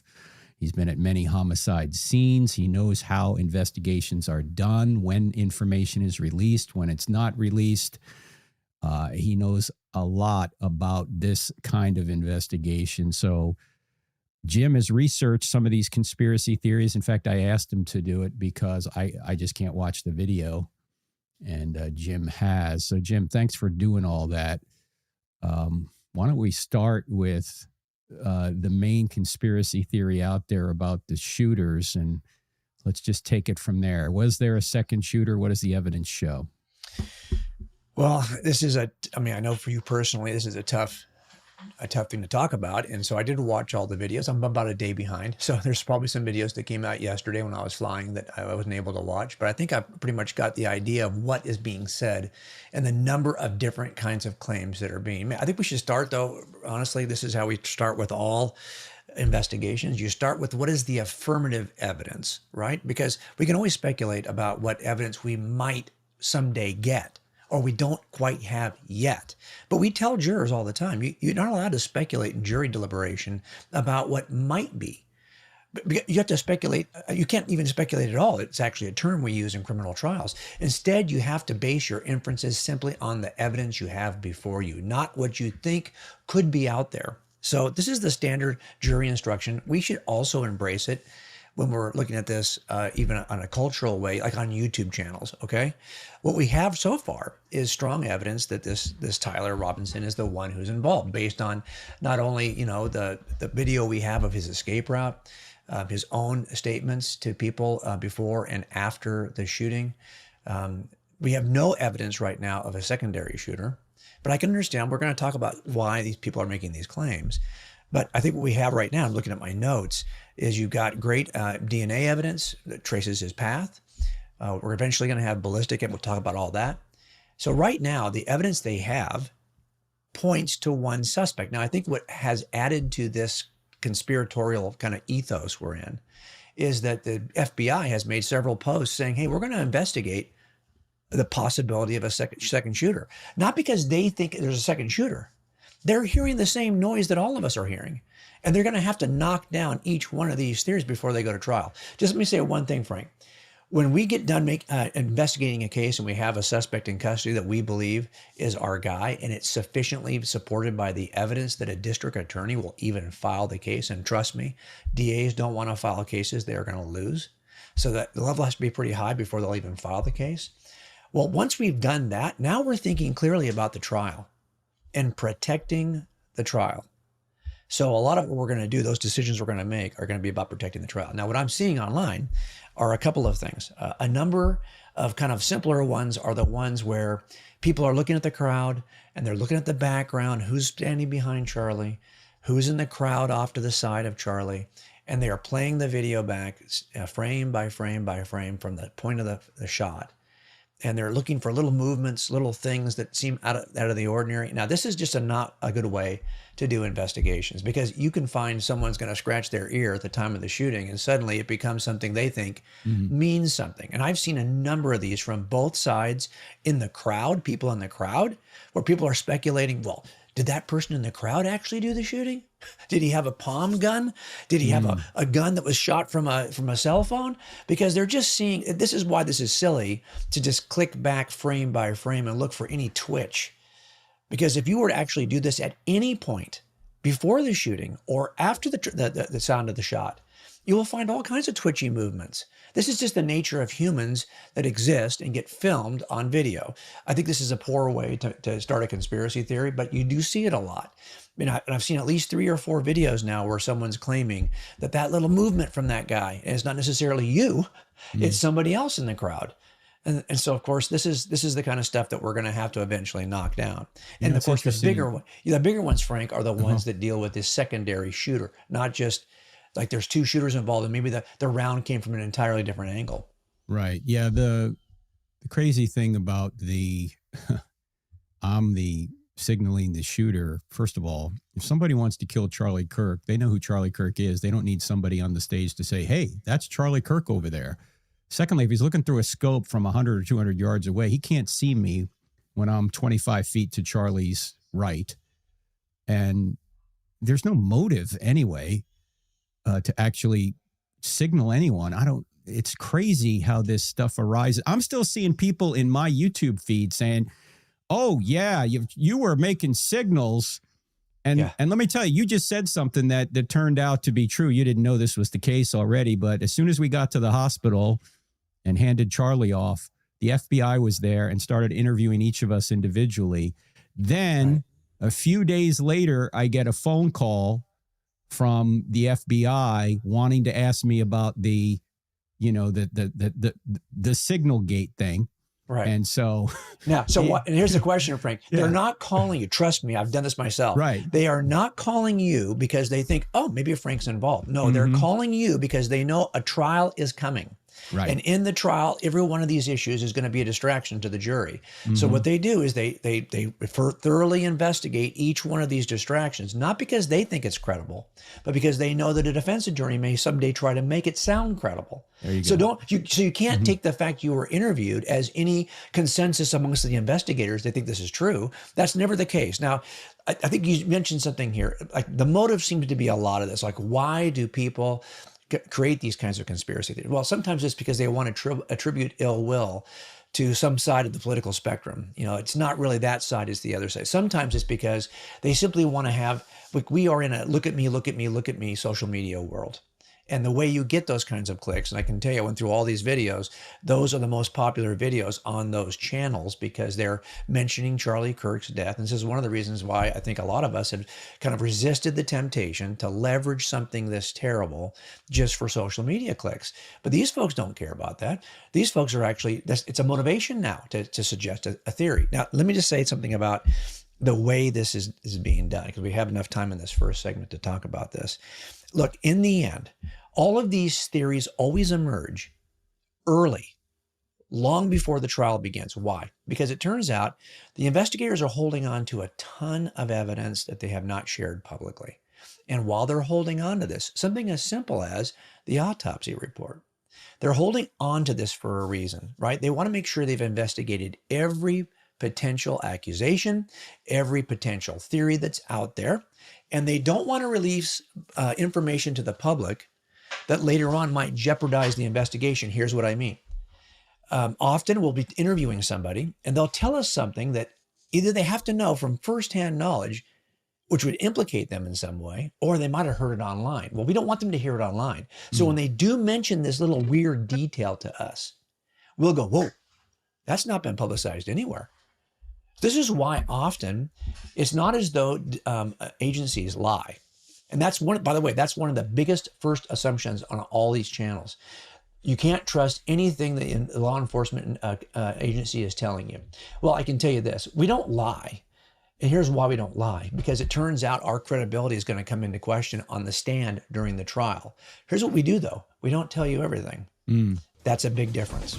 You release information incrementally when it makes sense to do so. So that's a great point, Jim. If they were to release information, then other witnesses might be tainted by that information when they're interviewed, so they can't release it all now. There's much more with the great J. Warner Wallace coming up, cold case homicide detective. He's going to analyze these conspiracy theories, so don't go anywhere. We're back right after the break. You're listening to I Don't Have Enough Faith to Be an Atheist.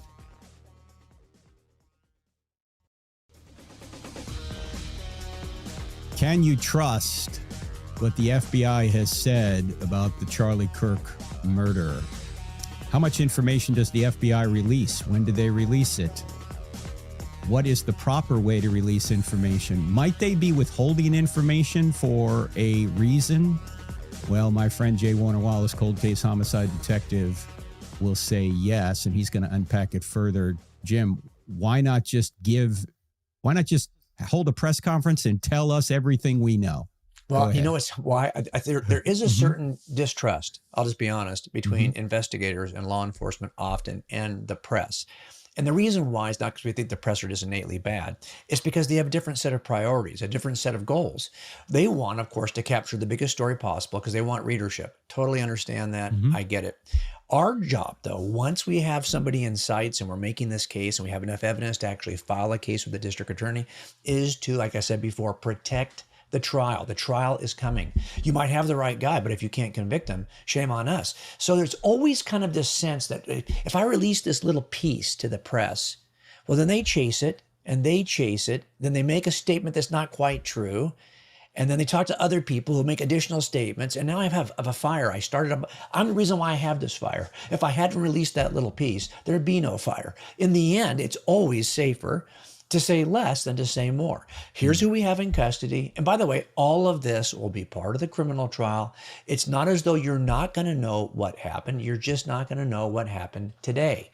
And we do that on purpose. Two things. One, like I said, if we're interviewing somebody we think might be involved, we want every piece of information to come to us and we'll realize, yeah, you couldn't have known that. Only the killer or the killer's accomplice could know that because we've never talked about that publicly. We never talked about the details of the injury.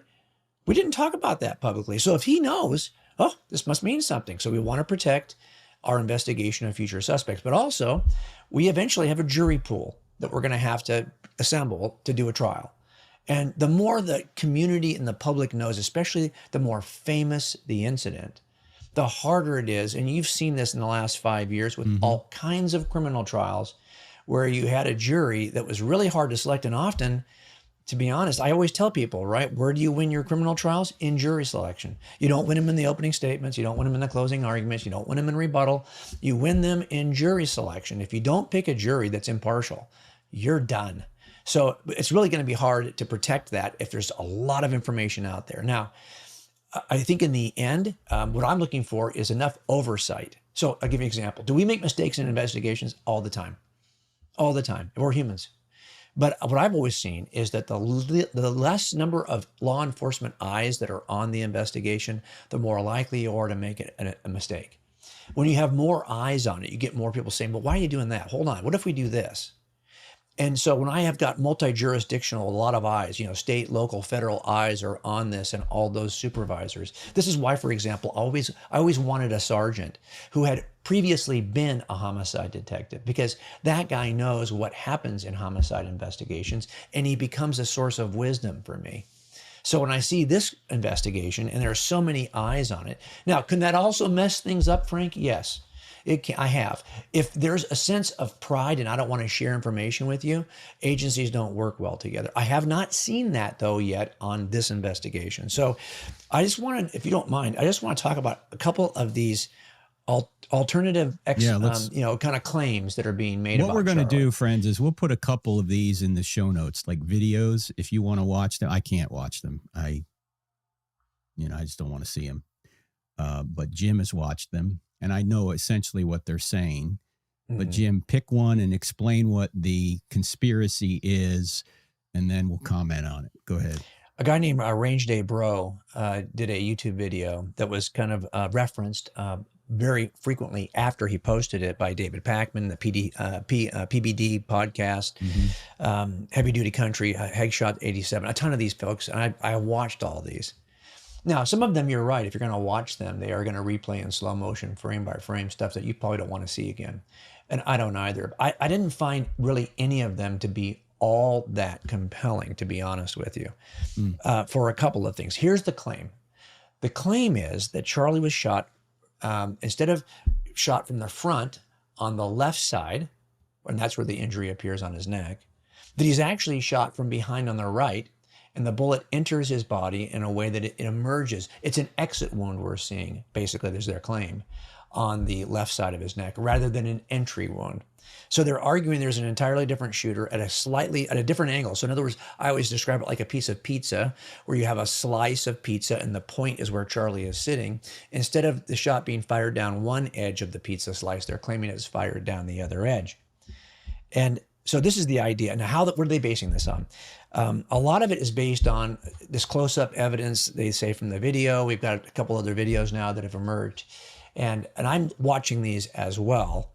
And I'm thinking, okay, for example, at the point of the entry wound or the impact, let's put it that way, they see something on the right side of Charlie's head that they either claim is some evidence of the bullet itself, or is perhaps blood, or is perhaps, there's no way, Frank, to tell from the videos. Here's my problem with all that.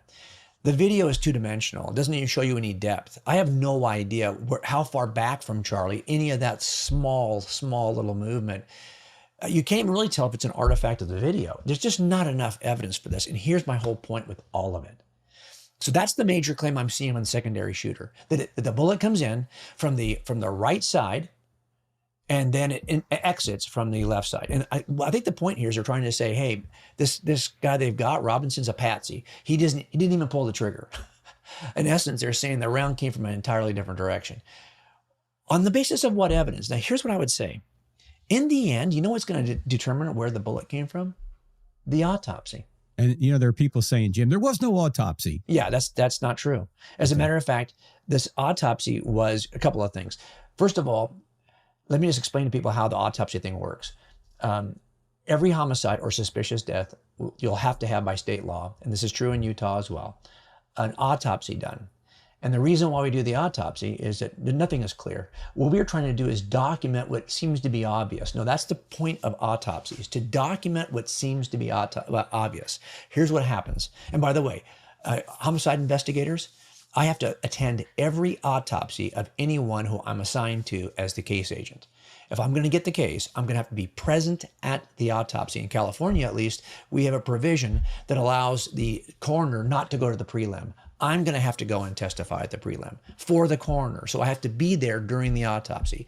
Here's how this works. As gruesome as it may sound, what happens is we take the body and they bring it into a room, and the heart's not been beating for a while, so there's no more blood being pushed out. They wash the body, so it's completely clean. It's naked and clean. Then they put the body into an x-ray machine. They're looking, especially in a shooting, they're looking for the round. I can't tell you, you might think that rounds are simple. They're not. When they enter the body, they do all kinds of weird things. Some will fragment, and you'll have to trace their fragments. By the way, I will stay as the investigating officer until that coroner collects every fragment, every piece of metal, and gives it to me. It's evidential. It may be used in lab work later on, and we're going to remove every fragment from the body. So they're going to do the same thing with Charlie, and that's going to tell us a couple of things right away. Because one of the claims is that the round should have gone through him. It just should have gone through. The kind of round that's a 30-06, it should have gone through him, yet they're claiming that the round was in him. By the way, Frank, not unusual. What determines whether the bullet will pass is trajectory, distance, and what part of the body it hits. That's it, those three things. And this is coming from a pretty far, by the time it gets to Charlie, it's not moving nearly as fast as it was coming straight out of the barrel. And so it's not moving as fast as you might like, if you're like trying to assume it's going to go through the body. And number two, we don't know what it hits. And if it hits the spine, if it hits something, I can't even tell you, you'll think the round's going to go in straight, and then it hits something and it travels up, down, and it could come in at the high torso and leave at the low torso. And you're thinking, how does that happen? Because it's a trajectory that's really hard to predict. So to me, it's not beyond reason that this would be in the body as they said it was. But here's the point. If you're going to suggest it entered another way, well, then we're going to have an entry wound on the side that they say it entered on. That's as simple as that. This is why I know, this is one of the things I'll always use is the statement of Kash Patel, the FBI director. At some point, he said that he was investigating the potential of a secondary shooter. This is not because the FBI thinks there's a secondary shooter. They're just hearing the same noise that everybody else is claiming. So what they're going to do is knock down every potential far-fetched conspiracy that a defense attorney can raise. They're going to knock all those down. Not because they're the source of the concern, because the public is talking about it and they want to knock it down. Well, I can tell you that there was only one shot because I was right there. I didn't hear a second shot. There were probably 5,000 or 6,000 other people there. If this guy up on the roof did take a shot, that was the shot. Right. What they're claiming is that he didn't take a shot. He's a patsy, a fall guy for their real killer. This is what's so ridiculous. So here's what this is why I said. What motive is there for that? That's what exactly. I don't get, you know? Well, this is it, right? I think, as I said before, there's only one of two motives. One, you're trying to attribute this killing to a group you don't like, or two, you know this is a great way to get attention online. Those are the motive. That's enough motive right now in this age in which we live to drive a lot of people. So, also, Jim, if they're saying that it came from Charlie's right back, I was standing in that area, just a little bit more beam of him. So if I was at his 3 o'clock, they're trying to say that shot came from 4 o'clock. And behind me pretty much was a wall. There weren't many people back there. And if the shot was taken within 10 or 20 feet of me, it would have been a lot louder than it was. Right. And I think part of it too, Frank, is that this is what we can do. We can spend a lot of time kind of theorizing like that. But here's the great part about it. The autopsy will settle it 2 ways. One, it's going to provide for us all of the trajectory angles. They're either going to be consistent with Robinson or they're not. If there's another entry wound, it'll show us. But here's the better part. It turns out we recovered a round. That round is either going to have the metallurgy and ballistics that match Robinson, or it's not. It's as simple as that. And so in the end, this is part of the comprehensive case you put together. And this is also why, as we said before, you can really only make these kinds of outrageous kinds of claims. Now, look I always say, is it possible? Anything is possible, but it's not reasonable. And I suspect that no one's getting all excited about this because the investigative team already knows the result of the autopsy, and they know that the ballistics, metallurgy, the entry points, all of this probably are confirming of what they already know about Robinson. But here's why now is the time the conspiracies emerged. They don't have that information publicly yet. Got it. Well, there's a lot more we're going to talk about right after the break with Cold Case Homicide Detective J. Warner Wallace. What's the truth about the murder of our friend Charlie Kirk? We're going to try and get to it. We won't have all the answers until the investigation is complete, but we can at least point out that some of the speculation is just that, speculation that's going to be corrected by evidence later. Back right after the break.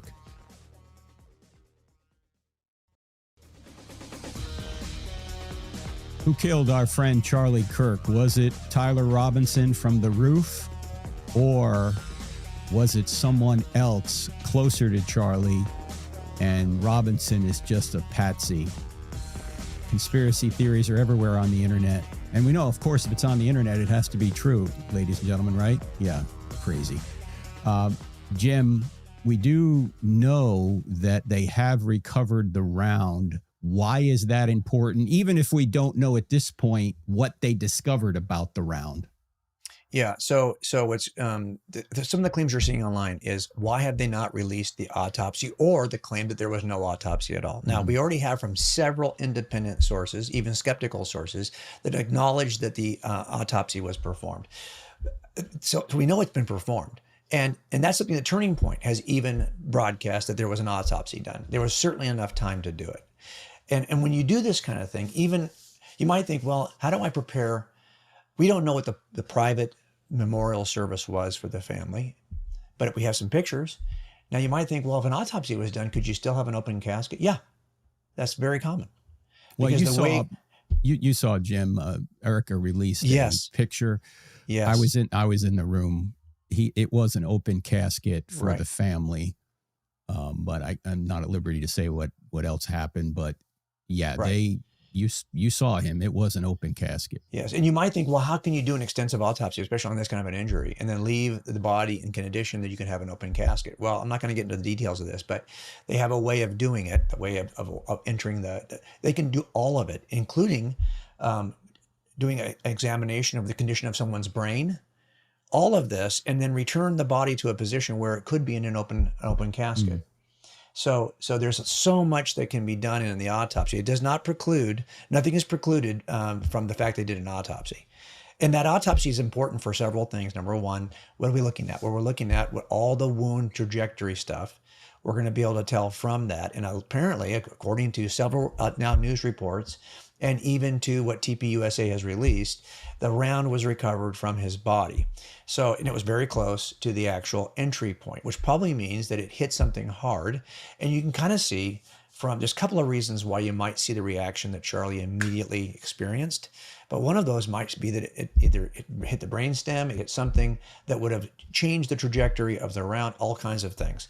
So from my perspective, there's nothing unusual about what we're going to see. But here's what's great. We are going to recover a round that we can now compare to the rounds we have at the actual rifle. So we've got enough data, both from metallurgy and from ballistics from the rifle and what kind of condition that leaves the round in when it leaves the barrel. There are some things we can look at, and they'll be pretty close. But here's the most important thing. Even though this might not be 100% a way to confirm every detail of Robinson as the killer, what it will do is dispel all of these alleged theories that involve an entirely different trajectory, because that trajectory will be really clear from the autopsy. So I think a lot of this is us, again, watching people speculate, and what really is making the speculation possible is the missing autopsy. It's not in the public domain. Now you might say, well, why don't they just release it then? Because then because this speculation is not really hurting the investigation going forward, as long as they do what they did with you. They're going to interview everyone and knock all these things down. And then when they go to trial, all of this is going to come out. There will not, I think in the end, there are people who feel like, hey, is this going to end up another one of these unsolved conspiracy theories like JFK, like we're in a different age. We have so much video information that we didn't have 40 years ago. It's going to be very different in this age. I think I'm feeling very comfortable as an investigator that, and I almost feel like we shouldn't even give credence to these conspiracy theories, given that the evidence for this is pretty robust. And you can tell even from his escape route. I mean, do we really think he had another person involved? You know, this seems like he's exactly what he looks to be. And by the way, remember we talked, one of the things they're saying online, Frank, even they're talking about, well, why is he hitting the neck the way he was? Is it even possible to hit someone with that level of accuracy? And were you using these hand signals to somehow help him? Okay, stop. So here's what I would say. If you've ever hunted, you know when you've got an animal in your sights that you are focused on your sight and you're focused on your telescopic, whatever you're using on your rifle, and you're waiting for the shot. Charlie had a habit of talking with his microphone and then leaning forward and putting the microphone down and listening. He didn't always hold the microphone the entire time somebody else was talking. He would put it down. Then he would lean forward and pick it back up again.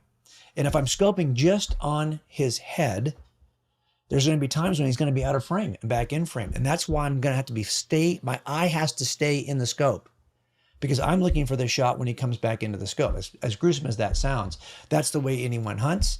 And that's what would have happened here. And I think it's because of his rocking back and forth when he answers questions that it took a little while for the killer to get the rhythm of that. So when he came back up a third time, he knew he could pull the trigger. Now, how accurate is this kid from that distance? Well, I don't think he's aiming on his neck. He's either aiming at his chest, at the heart, or he's aiming at the brain. Because that's what we do, right, in these failure drills. When we know we want to really stop somebody, those are the shots that actually put people down. Now, if he was aiming for his chest, he's off by a foot. If he's aiming for his head, he's off by 8 to 9 inches. But he happened to be accurate enough to make the hit. Ironically, the reason Charlie would put the mic down was to prevent him from interrupting somebody. Yeah. That's why he did it. Right. Because he wanted to hear them and he wanted them to speak freely because he loved them and he wanted to reach them. And yet people on the left call Charlie Kirk a Nazi or a fascist. I mean, how many fascists do you know who say, if you disagree with me, come to the front of the line, I'll give you the mic and I won't interrupt. Tell me your story. Tell me your case. It's absolutely ridiculous, the lies that have been told about this man. Well, in that movement that was caused by his desire, I think a couple of things happen. You're right. Number one is it takes away also, when I used to watch him do this, I used to always think, oh, I like that because it almost takes away like this, I'm the celebrity and you're just a guy. Right. Because he would put down the microphone and he would become human again. But that movement back and forth is why I think the shot didn't even occur earlier. I think it took a while for him to see to expect, okay, he's going to come back. Okay, he's going to come back. And you're absolutely right. There is no way, there's no need. Look, snipers also do this on SWAT teams. Like snipers will look through that scope and they will keep their eye, they don't look around, they stay in the scope because the scope is what they're aiming at. And the same thing is here. I'm sure he was staying in that scope and he was looking for that pattern. And Let me say one other thing about that too, Jim. And this, of course, is going to all come out in the autopsy. Right. I'm looking down at Charlie, and we're trying to stop the blood coming from his neck. I don't believe there was an exit wound on the other side. Otherwise, that would have been bleeding too. And we weren't trying to stop bleeding on the back of his neck. We were trying to stop it on the front. So now, could there have been a possible? But I'm looking. I mean, I'm right there. You know, he's a foot away, and sometimes doing CPR. You know, I'm right on him, and I do not think there was an exit wound in the back of the neck. Maybe there was, but it would seem like we would have to be stopping blood from that angle too, if that were the case. So, and again, this is what's so powerful about the autopsy. We often think that, you know, they're looking for the collection of the weapon rounds. They're looking to also cause of death. Now you might think, well, what's the cause of death? But they're going to tell you though in the autopsy exactly what artery was severed. There's going to be some explanatory power. It's going to be important to know. You know, just for sake of now you might think, well, why do we need to know that? Well, if there was no alternative theory, you probably wouldn't need to know some of these details. But when the alternative theories come up and they're saying, oh yeah, he was shot from behind and it affected his brain in a certain, then knowing exactly the mechanism of death will help us to at least dispel the alternative theories. And again, that's where this is all coming from, is a desire to be thorough. Can you imagine? And I have worked with some of the best district attorneys in Los Angeles County. And when we do these big high profile cases where Dateline is in the room with you while you're doing the trial, I just know, whether they say it or not, the pressure on the prosecutorial team it's like strangles you. Can you imagine the pressure on this? The slightest mistake. So that's why every T is going to be crossed. Every I is going to be dotted. And silence is now taken by these online YouTubers as evidence of something nefarious. No, silence is just prudence. That's a key point, ladies and gentlemen. Listen to that. That is a key point that you need to know. Jim's been on the inside and done these investigations himself. He knows what he's talking about. You don't reveal information before you have to. No. And I'll tell you something. Every time when I get upset when I watch sometimes a federal administration do an investigation like this, because I know they're bowing to they have press releases, they have press conferences. I'm always like, don't do that. I have no problem having them mad at me, but having no information, because it turns out no information to the public helps you when you finally get to trial. I get it. Can you have no information? It's just going to create all of this conspiratorial thinking. Okay. I understand all that. But from an investigative perspective, everyone being dumb and not knowing what's going on is going to help us. It's going to help us pick a jury, because there's nothing out there that really could taint the jury. It's going to help us once we actually get in front of the jury to roll out the evidence. The other thing I don't want is a jury to think that it knows half the information you get in the public is false. They think if we start giving out information, they think we have more than we really do. So I want them to see what we have and not have some false expectation because they heard it on a YouTube channel. Oh, there's going to be this infrared kind of, technology that was used. Okay, that technology doesn't even exist. Okay, so what we want the jury is to have a reasonable expectation as we build our case. I just think in the end, you're far better off saying less than you are saying more to the press, and that's why you're seeing silence right now about this. Now, I almost think you could take odds. Will at some point the claims of conspiracies be so loud that the investigative team is going to want to release something small to knock them down? Maybe. I still wouldn't do it. I think you just have to ignore that stuff and then knock it down when you get to trial. That's always the better way to go. Well, the one thing Erica did want everyone to know, because, look, she talked to the surgeon directly, that Charlie died instantly, and the details of that will come out in the investigation.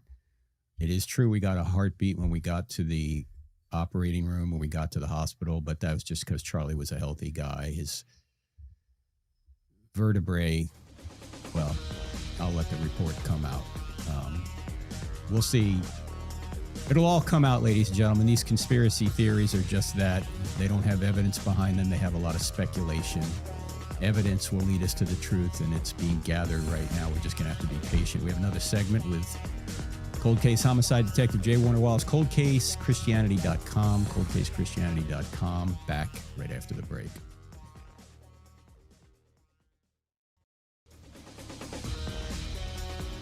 Conspiracy theories surrounding the murder of Charlie Kirk. That's what we're talking about today. We have an expert, J. Warner Wallace, cold case homicide detective, has investigated many homicides, knows how the investigations go.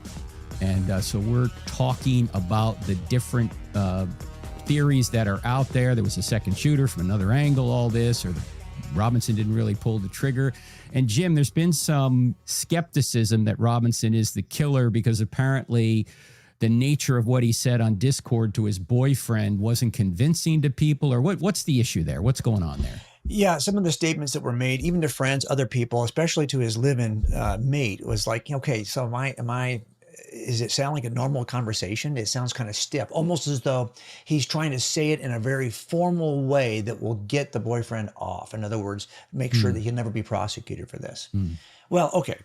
The only way you can examine that forensically, and I've used a lot of forensic statement analysis in criminal trials where I'm showing a jury that this statement the suspect made is odd, and it's a tell that he's being disingenuous. Okay. I'd have to have, and I usually will show then, okay, so let me show you when typically discussing this, these other 15 times, look at how he behaves. Look at how he behaves. Now look on the 16th how he responds differently. In other words, in order to say that this conversation between him and any of his friends is forced, I'd have to have a huge sample size. And I don't think we have that. So when somebody online gets a YouTube channel and says, oh yeah, he couldn't have been, he's clearly staging this to make it possible for his friends to be off the hook. Well, we don't have enough sample size. And there may be enough sample size. It may also be one of those things that the investigators are not releasing. But I certainly don't see enough sample size. And here's what I mean. You'd have to say, well, every time he talks about the shooting, he says it this way. Well, how many times do we have recorded him talking about the shooting? Not only that, whatever he's talking about, I'd have to have it in a certain context. Did he change the way he talks to him as opposed to others? Do you see why you need a huge sample size? Yes. One last thing about that. Forensic statement analysis is not a science. It's an art. And there are times when I have said, okay, this is important right here, but I'm not quite sure why it's important. I just know that there's something going on here. Now, I can infer it one way and the defense might infer it a different way. But I think we have to be really careful about the extent to which language alone can tell us much. I don't think we have a big enough sample size. And anyone who's online saying, hey, this is the reason why we know he's not alone, I don't think you can make that kind of claim until I have a larger sample size to see how people are communicating. And Jim, Yeah. No, I was going to say, I think you've said this before. Every case you've ever worked has had loose ends or details you couldn't explain. Is that true? Oh, absolutely. So this is something we should talk about right now, because Charlie wasn't just a guy. He was a guy who was a Christ follower.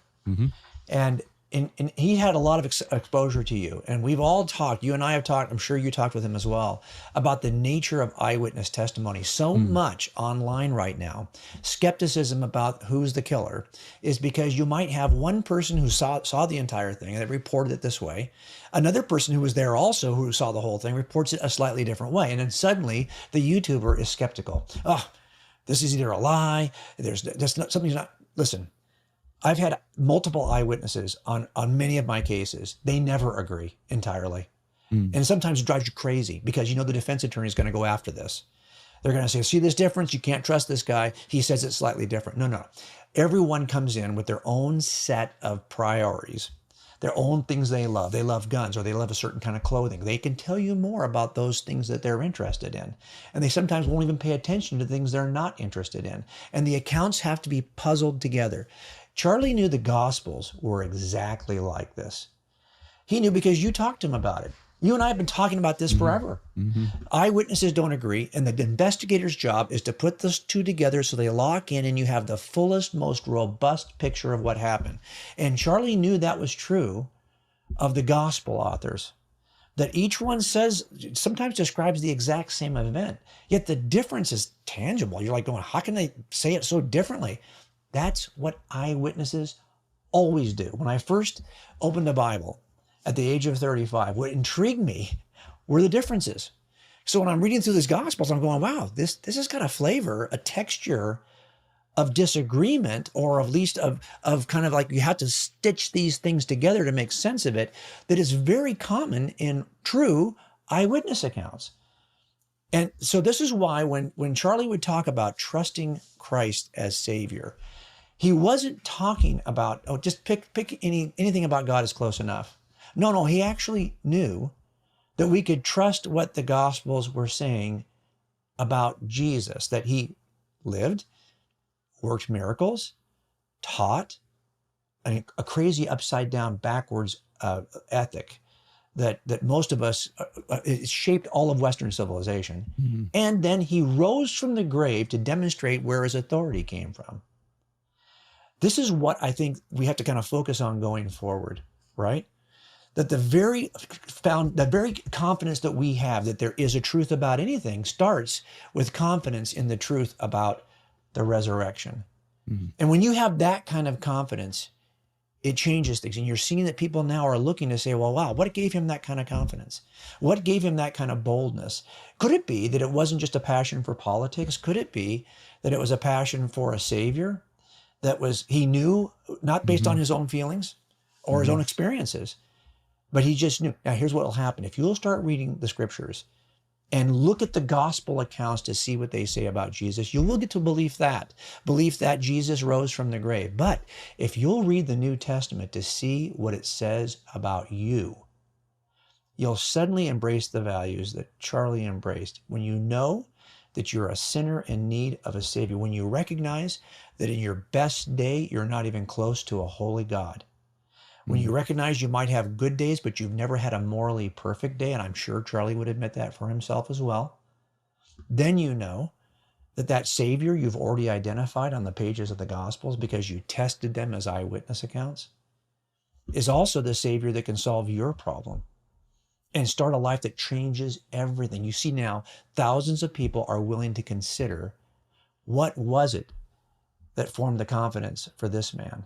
You know, Jim, in the last walk Charlie and I had 2 days before he died, a Monday night, we're walking through the streets of Phoenix with a bodyguard, and we're just talking about what are the questions. He's like, what are the questions am I going to get at this college? And the two major issues that came up that he wanted to get better at defending, whereas the evidence for the resurrection, how can I persuade people? Because I know it happened. How can I persuade people it's true?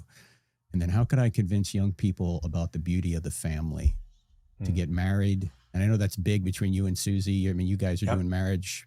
You're putting marriages back together through Samaritan's Purse and the Billy Graham organization. You're doing that work right now. Those were two things on his heart.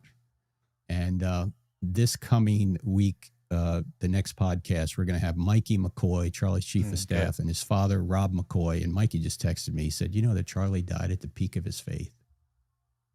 He died at the peak. And that's powerful. And you know what I actually think, Frank, and you tell me if I'm wrong. Mm-hmm. You know why he died at the peak of his faith? Mm-hmm. Because his faith was still ascending. And the tragedy is that we just saw the peak where it was. Mm-hmm. I often wonder, like, where would it have been? Where would it, he was on an ascent.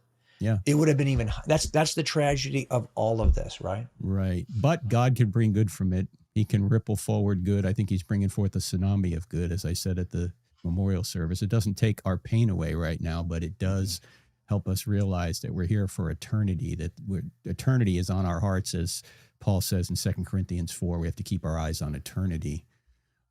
It could be, I don't know if this is true, Jim, or not, it could be that Charlie's impact might be greater given what has happened than if he had lived. It could be. I don't know, but I'm getting emails from Sweden, from Denmark, from London, from Australia. People are saying they're Christians because of Charlie Kirk. Yeah. Well, and this is why Charlie knew the connection between the resurrection and his interest in marriage. So if you're thinking, well, hey, I'd love to have a marriage like that. Well, that it's tied to the vision, that the connection that Christ had, loves the church as the bride. That connection transfers over into Charlie's life in his own marriage. These are not disconnected. Christianity is not just true. It is beautiful. This combination of being true and beautiful can change everyone's life. And by the way, nothing really could be beautiful, though, if it's not true to begin with. These are connected. Right. It's beautiful because it's true. And it happens to be beautiful, and you can see it in how it affects people's lives, how it affects their marriages. And we saw that with Charlie. By the way, friends, Jim wrote an absolutely astonishing book called Person of Interest. If there's just one book you want to get about Jesus, it would be that one. You'll be shocked to learn the impact, how this itinerant preacher from a remote part of the Roman Empire 2,000 years ago has had on the world. It's really hard to explain if Jesus did not rise from the dead. So Person of Interest is a book you definitely want to get if you don't have it. And then if you want more of the evidence of the manuscripts and that sort of evidence, you want to get Cold Case Christianity, the new edition, which came out, the updated edition came out a few years ago. Yeah. Tell them about your website, Jim, and where else. Well, look, I mean, it's like all of us. We all want to make a case for the God that we love, and so we do that at coldcasechristianity.com. But like before you go to any of that, just Scripture. It's all in the Scripture. Yep, it is. Bible sales are through the roof. If you're listening to us right now and you've never read, go get a Bible and read the Gospel of John. Once you fall in love with Jesus, everything else is downstream. Every other view you've held about anything is downstream of whether or not Jesus is who he said he was. That's right. Start with the Gospel of John. You will be changed. By the way, we don't have time to get into this, but if you get coldcasechristianity.com, or you get the book, Jim, you talk about how hard it is to really pull off a conspiracy, right? Yeah. And we didn't even go into that, but you're absolutely right. Because the claim was always that these disciples were conspiring, but we know how difficult that is. And that's one of the reasons why when I hear someone online talk about Charlie, I know it can't be as easy as they say it is. That's right. Jim, thank you for this work, brother. You've helped a lot of people. The great J. Warner Wallace, ladies and gentlemen, coldcasechristianity.com. I'm telling you, get those two books at least. Cold Case Christianity, get Person of Interest. They are blessings. And read the Bible. Start with the Gospel of John. When you see who Jesus is, you can't not know he's the Savior. All right, Lord willing, we'll see you with Mikey and Rob McCoy next time. God bless. If you're looking for solid answers to life's biggest questions, don't miss the latest episode of I Don't Have Enough Faith to Be an Atheist. Find it on Apple Podcasts, Spotify, Pandora, iHeart, OnePlace, and Podchaser. Tune in, discover the truth, and share it with someone who needs it. Let's keep spreading the truth together.